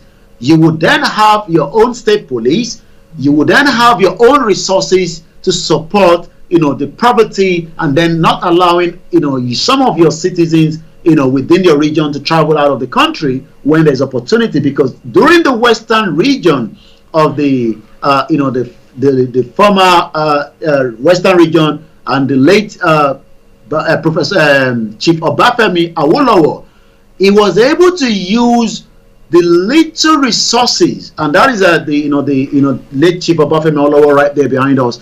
He was able to use the resources that we have, which is cocoa, to build the western region, where a lot of the current politicians were able to go to university and secondary school and primary school without paying a dime. But what we're now seeing is most of them are wearing similar outfit, hat and glasses, like the vice president that comes from the same state like the late Chief Obafemi Awolowo, and even married to one of the granddaughter of Awolowo, because the wife of the current vice president is linked to Chief Obafemi Awolowo. Okay. But what we have seen is, when we talk about the failed government of Nigeria today, we're talking about Professor Banji, the vice president Yemi Osinbajo, that's also a professor as well, but he's not been able to talk about the rendition, the kidnapping of Nnamdi Kanu, and we want the country to move forward. So Peter Obi will not be able to do as much, and likewise Tinubu that is saying that I will change things around. I don't think he would also be able to do much, because if they were meant to change things, that could have been done when Tinubu and his government have run this for the last 8 years now. Yeah. Listeners, it is Starr Radio UK. Interesting discussions this morning, and I hope that you are taking some lessons from that. In the North London studio, Mr. Olayomi, I'm Archie. It's now 11:32. Just one more, and then we can just go to what is happening on the social media platform and other stories. Yesterday, we did talk about the declaration. What has been the outcome of that? Has there been any news coming from the executives, let me put it that way, of the Yoruba nation at the moment? Any news? Well, it has been almost 5 days now since Monday, when the Yoruba nation was declared by one of the leaders of the Yoruba nation movement, Chief Mrs. Modupe Onitiri. There has been a counterforce to that, a press release, to debunk that. In the last 5 days now, a lot of people from the, communication from the members of the Yoruba people as, they should move forward and then try to solve this problem. While some disagree, some agree. But from what I'm told, there's a lot of meetings going on, probably over the weekend. By coming up on Monday, we would have a clarity of where the Yoruba nation stand from the point of the declaration. Okay. Listen at Star Radio UK. Yomi, over to you with any other stories and what is happening on the social media platform. At exactly 11:33 a.m., we're just going to touch quickly on some of the other headlines and go straight into what is happening on the social media. Babachi Lawal discard Atiku rallies Northern Christians to back Peter Obi. Babachi Lawal was one time, the SGF, for this government, but it seems, he's not backing the APC. Buhari regime moves $410 billion US for the energy transition by 2016. And as we have said earlier, Christian school praise Buhari regime for removing sex is coming from one of the headline. And it says there, the Association of Christian Schools in Nigeria has commended the Education Minister Adamu for ordering the removal of sex education from the primary education curriculum. It was, given the condemnation in the communique issue at the end of his 5th General Assembly with the theme, Christian education and the challenges of our time need to be focused on productivity as well.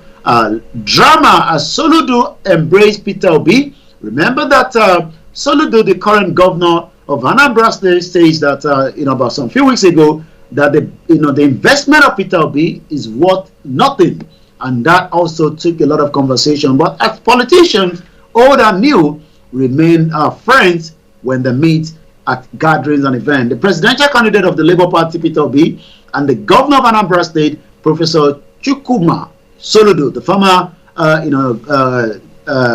governor of the central bank as well, on Thursday met at Akwa, the Anambra State capital.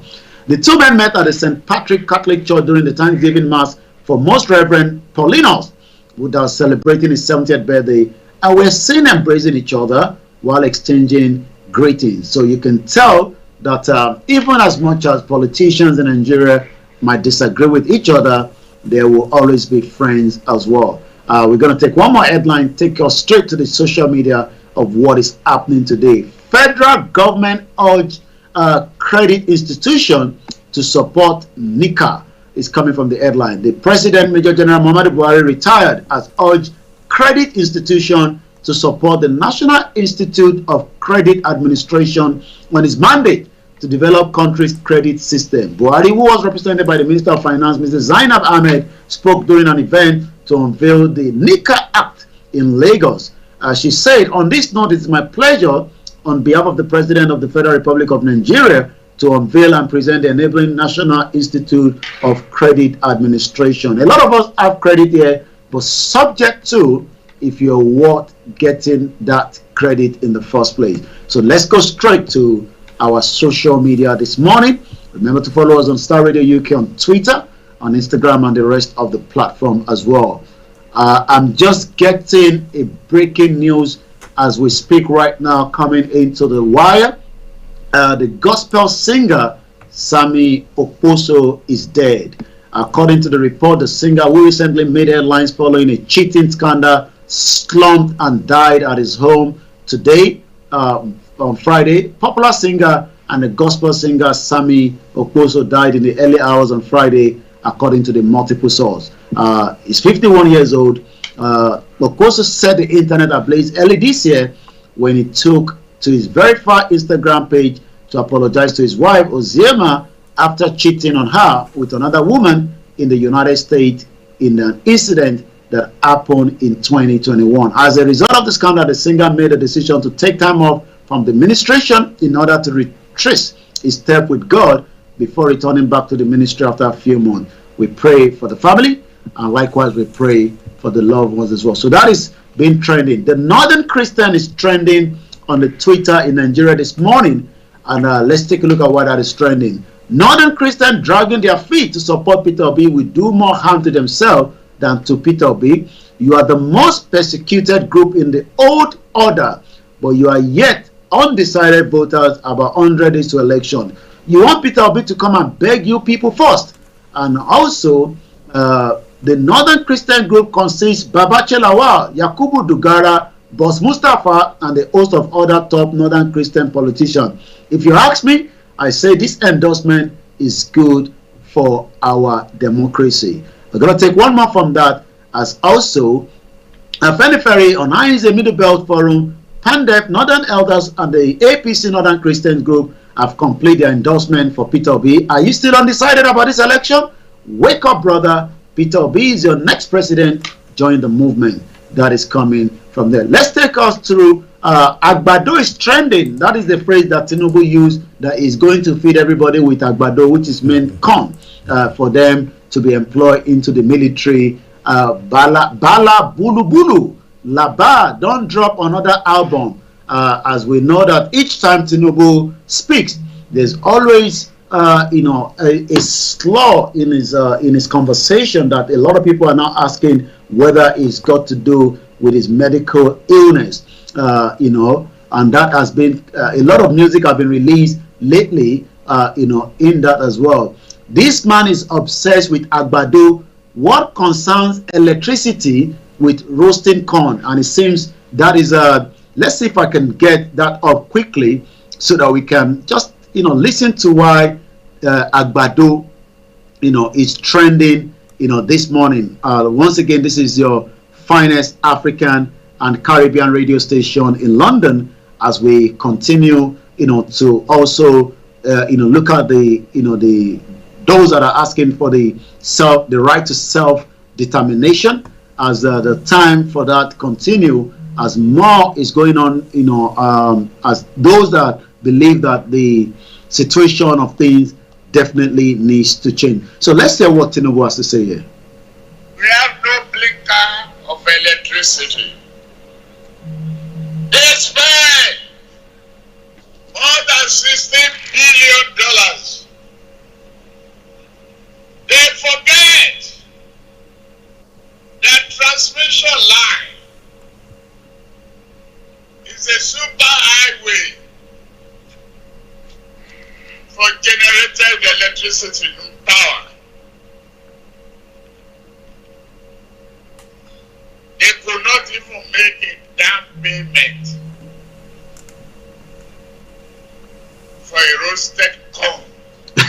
And you can right there say the reason why they say he loved this Agbado so much. And on that note, we will continue to monitor, the situation, from the Yoruba movement, and likewise from the Biafra throughout the weekend. And when we come back on Monday, we will have more to discuss as well. I'm going to come back again to you, Mr. Archie, and that has been, the headlines and the social media, on the show, on the Star Radio UK Morning Show, Friday, 25th of November, 2022. Yes, listeners, Mr. Olayomi Koiki for you. So any activities for the Yoruba Nation over the weekend? Any campaigns or any rallies or anything of the sort? There was a campaign in Kogi State yesterday, that took place. But this weekend, the tradition aspect of the Yoruba Nation are holding one of their events at Ibadan, where that is going to be coming up, and we're going to be following that as well. And likewise, as the campaign and discussion continue as well, the Yorubas are having a lot of activities. The Global Directorate have their conversation every weekend, so we are looking forward to that.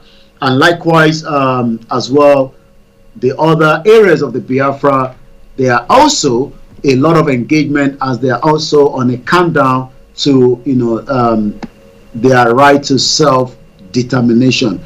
So throughout the weekend, we will monitor a lot of these conversations, and when I come back on Monday, there will be a lot to discuss as well. Okay, Yomi, let me say thank you very much for that wonderful update. Bye for now. Bye.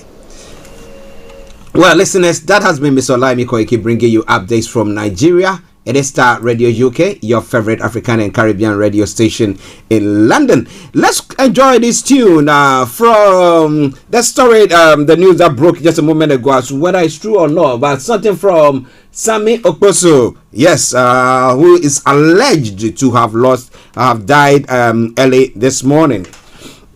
True or not, we're not very sure, but enjoy this song. It's a gratitude. Enjoy it, and I'll be with you.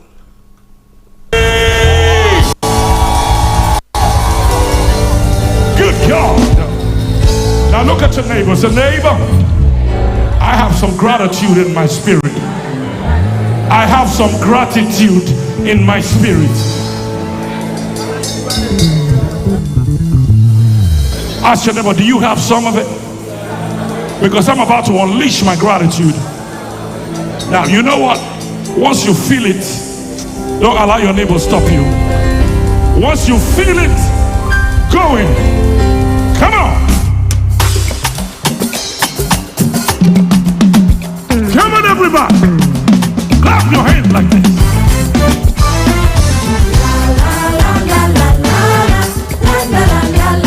Come on. One more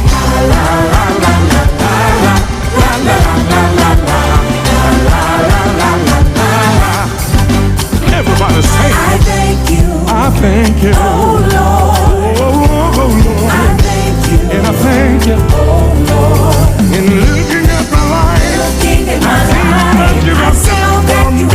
Oh, I thank you. Oh Lord. Come on. Everybody.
Dimension.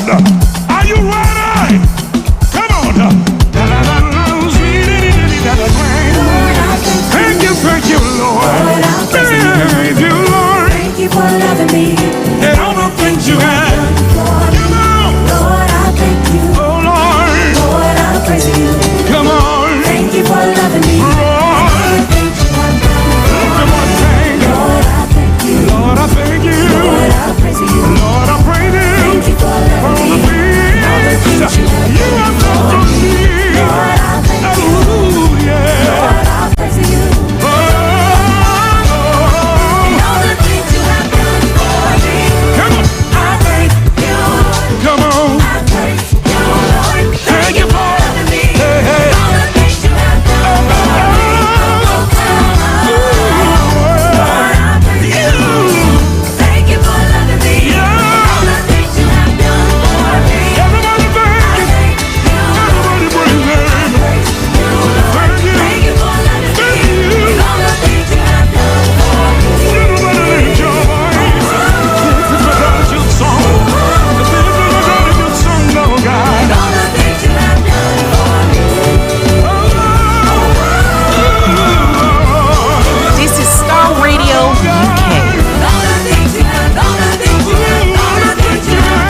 Well, Samuel Apostle, for you there. I hope and I pray that he's not actually the news that is coming through is not true. But if it is, well, he's done his bit.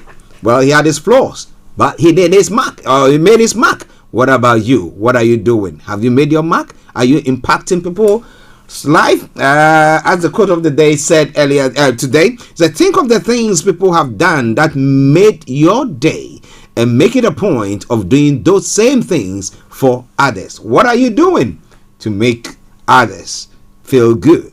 Well, it is all coming your way from Starr Radio UK, your favorite African and Caribbean radio station in London. The lines will be open in the next 11 minutes, so join in exactly at 12:30. We will be moving to Kent, where our money man is Mr. Dan Tabiri, CEO of GIL Accountancy Services, and then we'll be looking at some of the stories, how the finances, the money out there. Okay, so wherever you are, just stay tuned and don't touch the dial. I remain yours sincerely, the one and only Archie. Let's move on to some of the other stories that is making the rounds in other parts of the world. Okay, there seemed to be a failed coup attempt in Sao Tome and Principe. That's information coming through at the moment. Failed coup attempt in Sao Tome and Principe.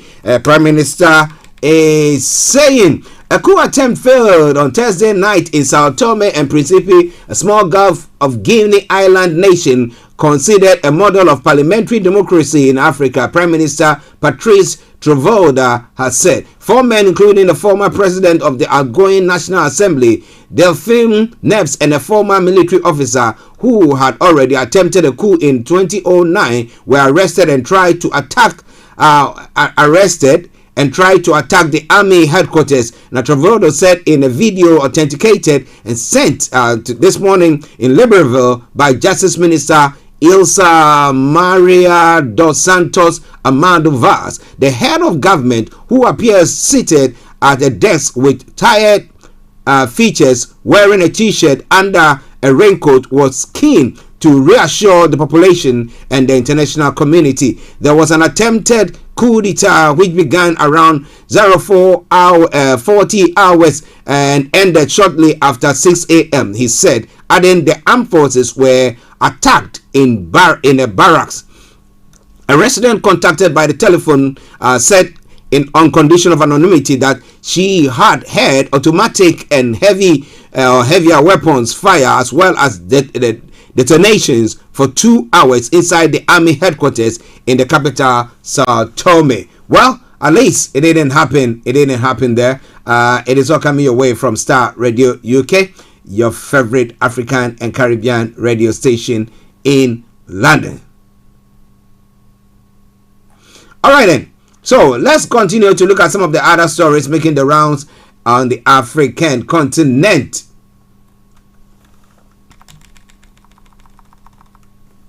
In Libya, 200 migrants have been buzzed in convoys to Libyan border crossing. Now, why has that been? Now, Libya on Thursday, November 24, expelled more than 200 migrants who entered its territory illegally. The men, dressed in differing tracksuits to identify their nationalities, were handed biscuits, milk, and bottles of water by police in Tripoli before being driven to border crossings with their home country. The embassy staff from the migrants' home nations watched the process. The group of returnees include 105 Egyptians, 101 Chaldeans, and 20 Sudanese. Now, Libya is a much traveled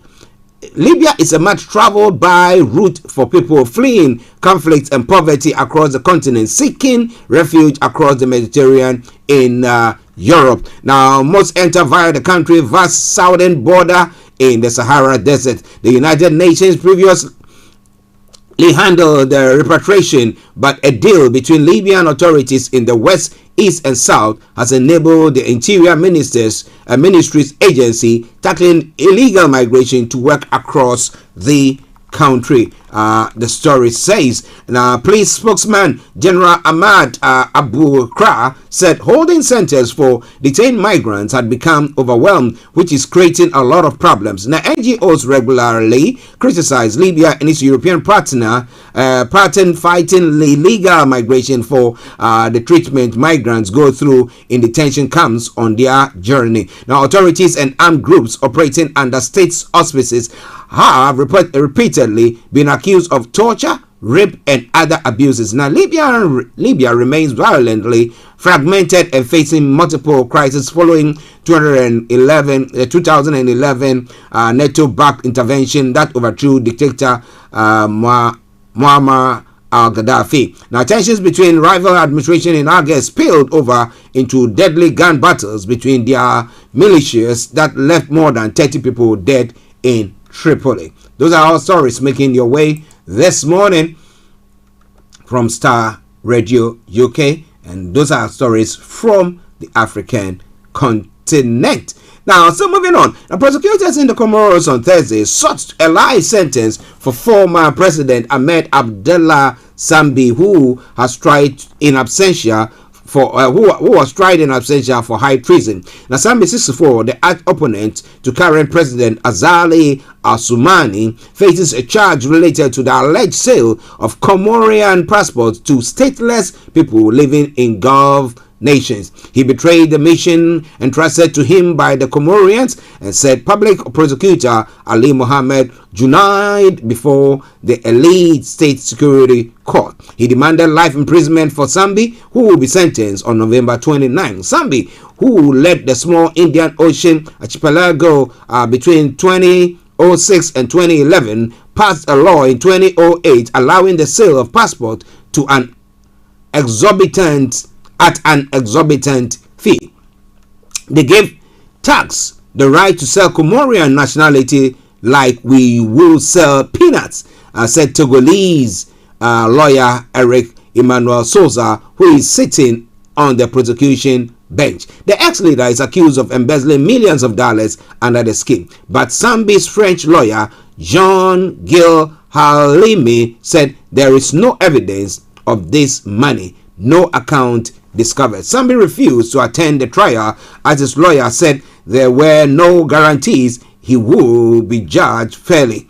He goes on further to say he only appeared on Monday with his lawyers asking the judge to recuse himself because he had previously sat on the panel that decided to indict him. Now, Sambi has already spent 4 years behind bars and was originally placed under house arrest for disturbing public order. 3 months later, he was put under pre-trial detention for embezzlement, corruption, and forgery in the so-called economic citizenship scandal. He was then charged with high treason. Among the defendants was French-Syrian businessman Bashar Kiwan, who accused the government of seeking to pressure him into testifying against the former president in exchange for a pardon. The presidency has formally denied these accusations, but the defense has indicated to AFP its intention to file a complaint for tampering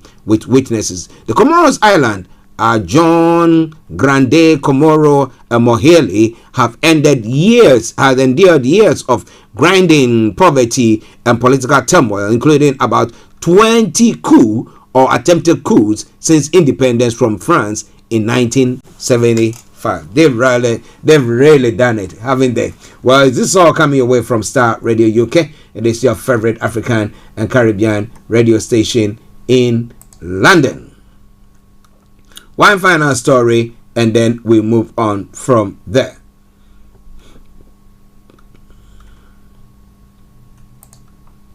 And this time around from South Africa.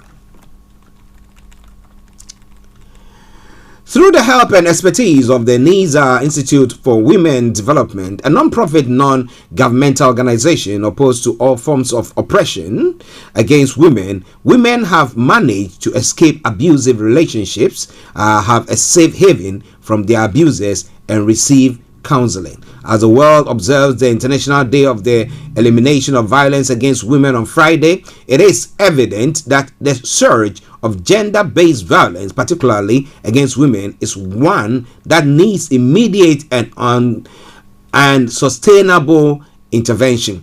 On Wednesday, South Africa's police minister released the quarterly crime statistics, where he announced that 10,000 rape cases had been opened between July and September of this year. After years of sexual and physical abuse at the hands of her husband of 18 years, one woman who withheld her name for her protection managed to escape with her children aged 10 and 15. A family friend noticed she was being abused by her husband and helped her leave, she said. Another woman came to the shelter after being locked in a room in a rented property by a man she met online. She said she feared for her daughter's life as the man threatened to kill her and rape her daughter if she ever tried to leave or alert others on the property. Held hostage with only a bucket to relieve herself, it was these threats that kept her from sleeping a letter she had penned asking for help under the locked door. Well, it doesn't matter whether it's your children's father or your husband or whatever. Even if you don't have a home, just leave, she said. Well, so we hope that as celebrating this day where we are looking at the protection of women, International Day of the Elimination of Violence Against Women, we hope that we the men will do our best. Because you see people acting that way and you ask yourself, what kind of planet do they live on? Well, it's all coming your way from Starr Radio UK. It is your favorite African and Caribbean radio station in London. Okay, now moving on straight to some other stories making the rounds in Ghana as well. Well, yesterday, the Black Stars did well. Let me put it that way. The odds were against them though. But how did you see the match? If you did watch it, the penalty, how was it? And and then that headbutting thing. What do you think about all that? Okay, here are 13 measures to reduce public expenditure in 2023. The government, through Finance Minister Kenneth Oriata, has announced some 13 measures to rationalize public expenditure. According to him, these measures are cabinet directives that are expected to take effect from January 2023. This comes on the back of several calls by some sections of the public for the government to cut down its expenditure to salvage the economy. Now, currently, Ghana's economy is under pressure, resulting in high living costs and galloping inflation. Now, presenting the 2023 budget in Parliament on Thursday, Mr. Oriata stated that the measures are a first step towards expenditure rationalization. Now, when he said all MDAs and MMDAs and SOEs are directed to reduce fuel allocation to political appointees and heads of MDAs, MMDAs, and SOEs by 50%. My goodness. This directive applies to all methods of fuel allocation, including coupons, electronic cards, cheat system, and fuel depots. Accordingly, 50% of the previous year 2022 budget allocation for fuel shall be earmarked for official business pertaining to MDAs, MMDAs, and SOEs. 2. A ban on the use of V8s and V6 or its equivalent, except for cross-country travel. All government vehicles will be registered with GV green number plates from January 2023. Now, the third one, limited budgetary allocation for the purchase of vehicles. For the avoidance of doubt, purchase of new vehicles shall be restricted to locally assembled vehicles. Are they now looking at it? So now looking at maybe getting, what do you call him, Apostle Kojosafo's vehicles or locally manufactured. Have they got a VW plant or some other plants there? So that's what they're going to be getting their hands on. Now, limited Okay, the fourth one, only essential official foreign travels across government, including SOE, shall be allowed. No official foreign travel shall be allowed for board members. Accordingly, all government institutions should submit a travel plan for the year 2023 by mid-December for all expected travels to the Chief of Staff. The fifth one says, as far as possible, meetings and workshops should be done within the official environment or government facilities. That means I'm not going to hire a hotel and all that stuff to say that we're having that event there. Which is a good one. Well, as whether that it's too little too late. The government-sponsored external training and staff development activities at the Office of the President, Ministries and SOE must be put on hold for the 2023 financial year. And the seventh one, reduction of expenditure on appointments, including salary freezes, together with suspension of certain allowances like housing, utilities, and clothing, etc. Now, the eighth one, a freeze on new tax waivers for foreign companies and a review of tax exemptions for free zone mining, oil, and gas companies. Now, the ninth one, a hiring freeze for civil and public servants. So, if you are a graduate thinking that, oh, now I have opportunity, maybe you put the application in and you are thinking of getting in there, well, there's a freeze for civil and public servants. Now, no new government agencies shall be established in 2023. And then the 11th one, there shall be no hampers for 2022. Oh goodness, I think people love those hampers. Those who want to go and get it. You remember last year when somebody bought a whole Christmas tree, Christmas decoration at the airport for how much? Wow, interesting. There shall be no printing of diaries, notepads, calendars, and other promotional merchandise by MDAs, MMDAs, and SOEs for 2024. Then all non-critical projects must be suspended for 2023 financial year. So what are some of these critical or non-critical projects?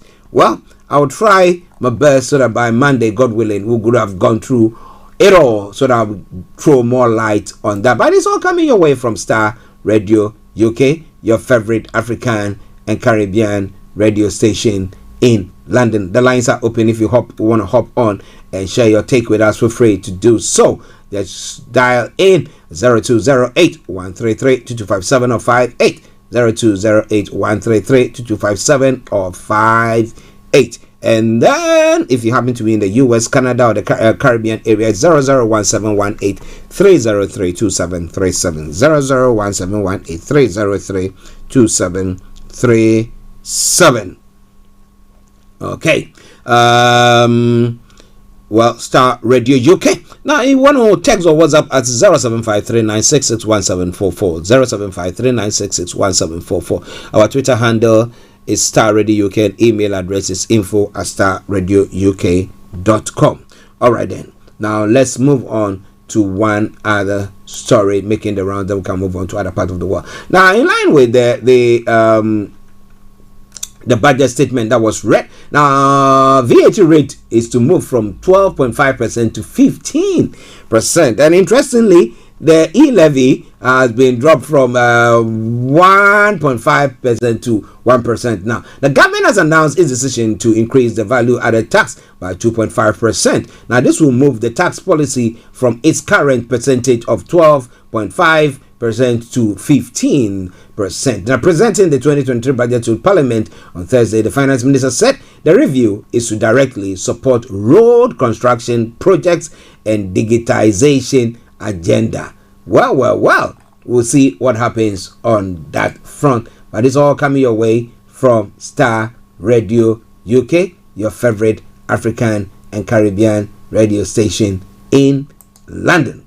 Now, what do you do with somebody who was said to have allegedly conducted a coup d'etat or overthrew the government, or this time around the first government or the first president of Ghana? Now, Jackie Ankra, daughter of Lieutenant General J. Ankra, said although her father overthrew the Nkrumah government, he still did a lot of things worth celebrating. In an interview on one of the Ghana's radio, the broadcaster Kumsinga said, despite their father's flaws, he had achieved a lot for the country. We don't talk about my father much, which is unfortunate because of the Nkrumah overthrow. My father was the first in many things, but my father was an amazing, remarkable, incredible soldier. Now, just recently, he was honored at the Ghana Armed Forces Command and Staff College, and when they wrote and spoke about him, I was proud because my father has done so many things that we don't get told about because we rewrite history all the time. But I think these are things that we must talk about to encourage one another and encourage the next generation, she said. Jackie also established that her father was a great inspiration to the new generation, adding that he should be added to the crop of past leaders usually recognized in the country. But what do you think? Do you think he should be accorded that? Or, well, somebody say, a check of it. You were the one who overthrew the first. He was the one who overthrew the first constitutional president. And why do we have to celebrate him? But he might have done some good. What about that? It's all Starr Radio UK, your favorite African and Caribbean radio station in London. 9 minutes past 12 the time. Let's move on to some other stories making the rounds in other parts of the world. Okay.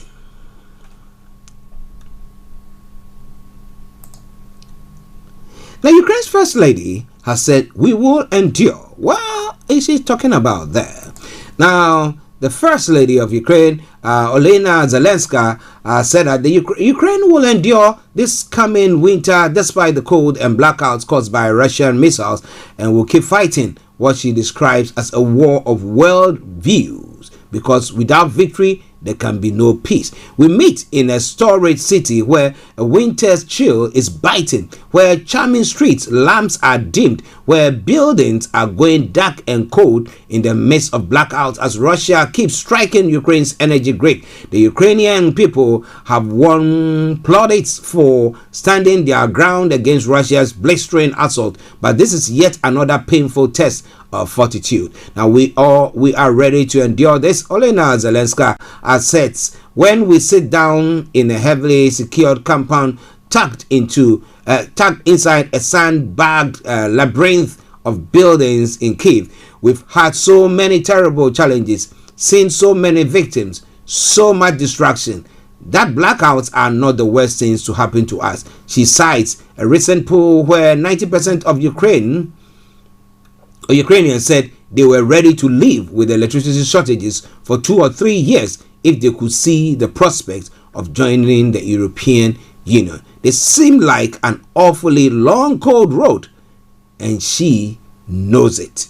Well, kudos to them. I say it all the time. I say, you believe in a cause, you stand for it, and that seems to be exactly what they seem to be doing. But what about that?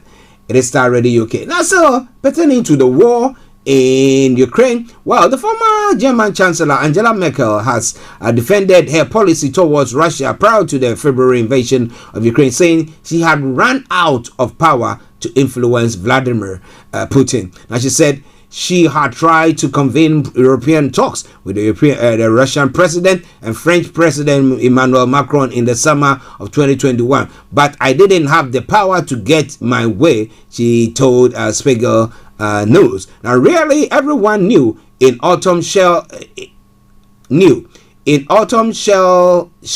gone. Okay, in autumn she'll be gone, she said.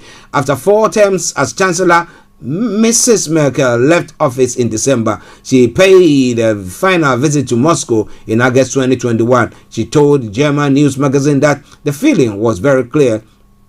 In terms of power politics, you're finished. She added that for Putin, only power counts. It was significant that for their final meeting, Mr. Putin brought Foreign Minister Sergei Lavrov with him. She said previously they had met one-to-one, she noted. In light of President Putin's invasion, preceded by weeks of massive military build-up in Ukraine's border, on Ukraine's border. Many have argued that Mrs. Merkel and other EU leaders should have adopted a tougher approach to the Kremlin. A foreign policy expert in her Christian Democrats Party, MP Roderick Kiswaiter, is among those who say she knew that Mr. Putin was trying to split and weaken Europe, but she believed soft power was the right approach. He argued before the invasion that Germany was too dependent on Russian gas, and therefore they couldn't do much about that.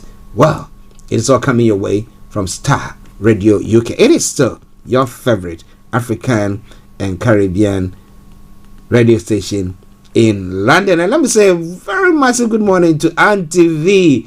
We thank God you're right safely in Ghana. And just missing you already, Mrs. Veronica Dapa. Okay. Yes, Trump sued for rape under New York survivors law is one of the stories making the rounds there as well. Writer E. John Carroll sued Donald Trump in the U.S. state of New York for allegedly raping her in the 1990s. Miss Carroll, 78, is among the first to sue under the Adult Survivors Act, which came into effect on Thursday. The said laws allow a 1-year period for victims to file sexual assaults lawsuits in New York over claims that they that would have otherwise exceeded statute limitations. The former president has denied the allegation against him. Ms. Carroll alleges the attack took place in a New York luxury department store dressing room 27 years ago. The Adult Survivor Act allows victims to come forward if the sexual assault occurred when they were over the age of 18 and took place on a date that exceeded time limits that exists on most felonies. But what do you think is going to happen there? Interesting. Is it going to call it another ploy of fake news and people who are trying to malign him? Well, he's already come to say that, well, it's all not true. He's denying. Okay then. Now, Israel far-right leader promised key cabinet job. Okay, so let's look at that story. And I tell you that I do say it all the time. If there's another country where elections are held like no man's business, or like you changing your clock, then that is Israel. Now, Israel's far-right Jewish Power Party has signed a coalition agreement with Benjamin Netanyahu's Likud party. Its leader, Itamar Ben-Gvir, is set to become National Security Minister under the deal. The ultra-nationalist politician is known for his anti-Arab comments and has a past conviction for racism. Now, it comes after Likud and its religious and far-right allies won a majority in an election earlier this month, making a dramatic comeback for Mr. Netanyahu. We took a big step tonight towards a full coalition agreement towards forming a fully right-wing government, Mr. Ben-Gvir said in a statement after the deal was agreed. Negotiations with other potential coalition partners are continuing. So what are we going to see? Is it all going to be panning out? Well, it is all coming your way from Starr Radio UK, your favorite African and Caribbean radio station in London. Oh, for those of you who drive and like traveling in your cars. Okay, ULEZ to be expanded London-wide, Sadiq Khan has announced. So if your car is not ULEZ, now I think it's time for you to sell it or scrap it or whatever you want to do with it. Send it outside London, maybe to the north.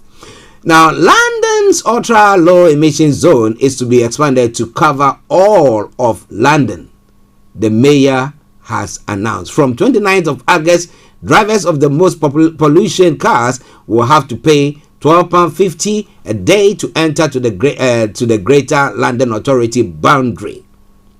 The expansion of the zone had been strongly opposed by campaigners, but Sadiq Khan says it will mean 5 million more people will benefit from cleaner air. The ULEZ so far has been transformational, reducing harmful pollution levels by almost a half in central London, Mr. Khan said. But there is still far too much toxic air pollution, permanently damaging the health of young Londoners and leading to the thousands of early deaths every year, with the greatest number of deaths in outer London's borough. Under the current scheme, drivers are charged to enter London's north and south circular orbital roads, but the charges is not applied across the capital. But now, now City Hall says it believes about 200,000 non-compliant vehicles are driven regularly in London, a figure it expects to fall rapidly. There will be an increased scrappage scheme fund for £110 million, and those who scrap more polluting cars will also be offered travel cards. Oh goodness. Okay. Now, under the plan, disabled drivers will be entitled to a grace period until 2027. Now, bus networks will also be improved in outer London, the mayor has said. However, the plans have been opposed by some politicians who argue public transport is not as reliable or efficient in outer London as in other parts of the capital. The Federation of Small Businesses, which has opposed any ULEZ expansion, believes many of its members in outer London will be badly hit. Among them is Linda Quayle, who owns and runs bridal shop in Bexley Village, which will fall inside the expanded ULEZ. Now, most of my customers drive and adding in this ULEZ charge, they'll just not going to bother. There's no way around it to get to me. She said, I survived lockdown. This is the last thing I need now. Well, what do you think? What do you think? And how has the scientists come out to justify this?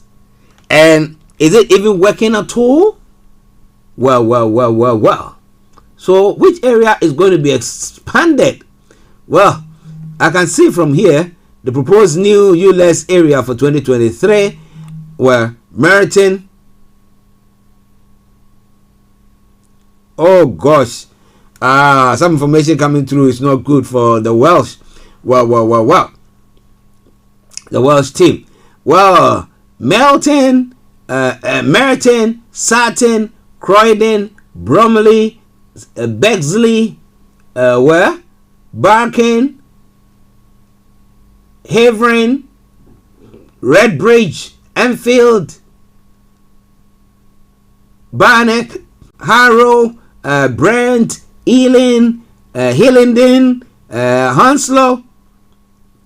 And which one is the Richmond upon Thames and Kingston upon Thames are all falling within this catchment area? Well.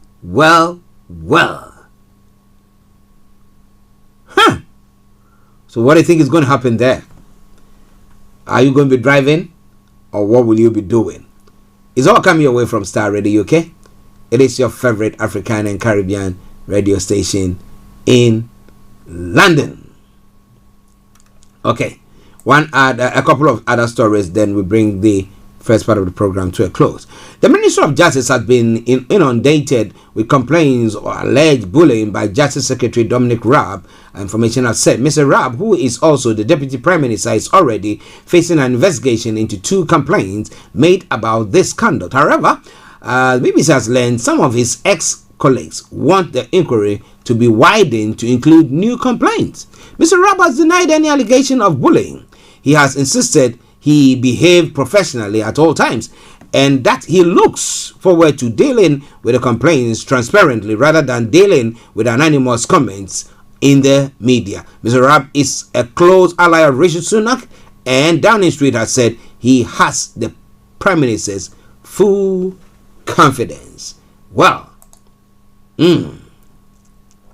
so what's happening? Well, nurses are to embark on a strike. Nurses in England, Wales, and Northern Ireland are to strike for 2 days next month in what is said to be their biggest walkouts in the NHS history. The Royal College of Nursing, RCN, has announced strikes on the 15th and the 20th of December in its pay dispute with the government. Nurses will still provide emergency care, but routine services will be hit. The RCN said it had been given no choice after ministers will not reopen talks, but the government said The 19% pay rise demanded was unaffordable. The RCN General Secretary Pat Collins said ministers have chosen strike actions. Nursing staff have had enough of being taken for granted, enough of low pay and unsafe staffing levels, enough of not being able to give our patients the care they deserve. So to all our nurses, I salute you all. But well, can government afford or not? But this all coming away from Starr Radio UK, and it's your favorite African and Caribbean radio station in London. Okay. Well, when it comes to the World Cup, I don't know what is happening at the moment between the Welsh and the Iranians, but I had some information coming through which I've not authenticated, but it looks like heartbreak for Wales as Iran scores twice in added time. Wales have suffered a shocking defeat against Iran after goals from Ruzbet Cheshmi and Ramin Razni in injury time. It comes after the Football Association of Wales said FIFA has told World Cup venues to allow rainbow-colored hats and flags into stadium after Wales fans were asked to remove items before team's opener against USA earlier this week. How true is that? Were you watching the match? And what do you think? Well, this is where I bring the program to a close for today. We should be having Money Man, Mr. Dan Tabiri, also joining in to bring you the Money Hour. So, on that note, I'm going to bring you this tune. Enjoy it, and we will be.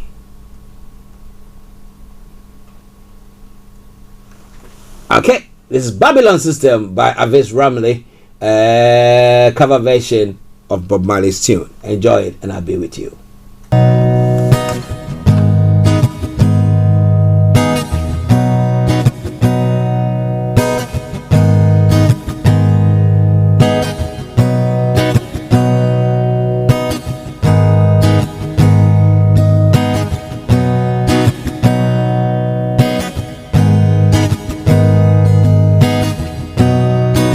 Where it used to be,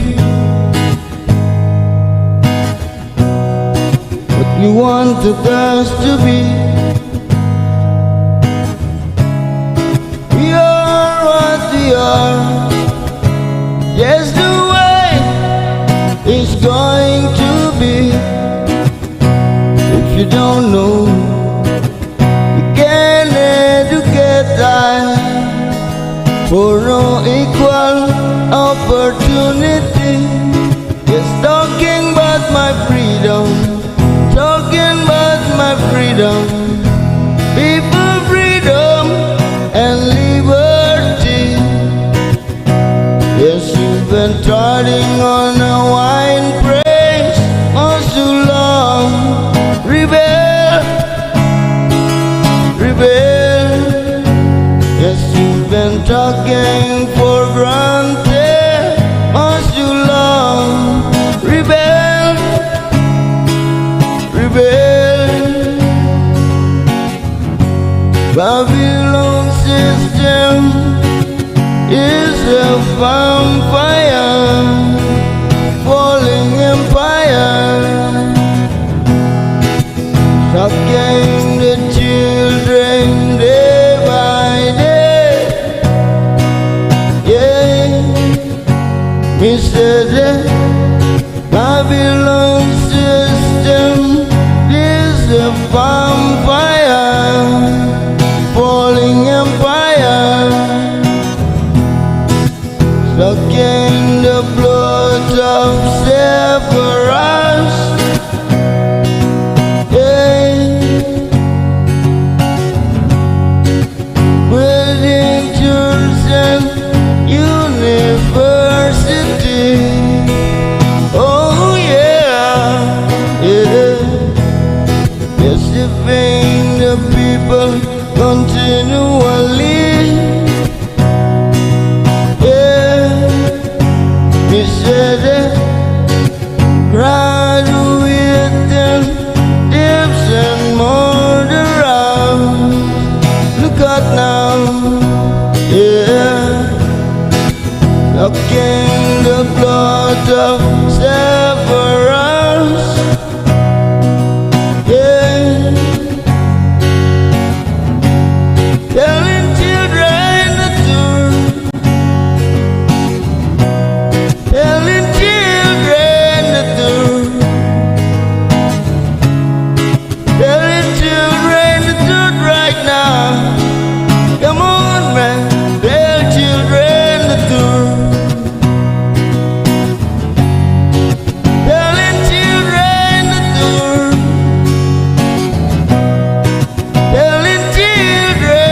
again the blood of severance.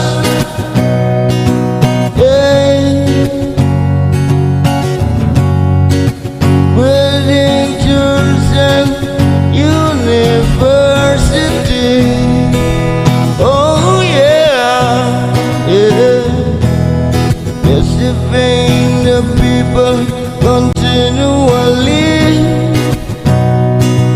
Yeah, he said that graduating dips and murderers. Look out now, yeah. Again the blood of severance. Yeah. Telling children the truth. Telling children the truth. Telling children the truth right now. Come on, man. Tell children the truth. Telling children the truth. Telling children the truth. Telling children the truth right now. Come on, man. Tell children the truth. Hey, yes, you've been trotting on a wine press much too long. Rebel, rebel. Yes, you've been trotting a grand thread much too long. Rebel, rebel. Yes, you've been trotting on a wine press much too long. Rebel, rebel. Yes, you've been trotting on the ground thread much too long. Rebel, rebel. Yes, you've been trotting on the wine press much too long. Rebel. Okay, so that is Babylon System by Avis Ramley, a cover version of Bob Marley's tune there. And that is why I bring the program to a close for today. God willing, Monday we'll be back. But remember, Sunday we'll be having BB Clement on Faith Talk with KB Bossman. So make a date with them exactly at 5 p.m. on Sunday on the Faith Talk. And then on Sunday morning as well, we're going to be bringing you the one and only live church broadcast from the Bible Life Family Ministries. Those of you who don't have churches to go to, we will ensure we encourage you to join in and share fellowship there as well. So on that note, let me say thank you very, very much and have a blessed day. As I said, I'm just trying to take things easy. Hopefully, keeping fingers and everything crossed. Come next week, I'll be up there on fire, firing on all cylinders. But thank you very much for your patronage, and God richly bless you. For now, I say I've been the one and only Archie, and bye-bye for now.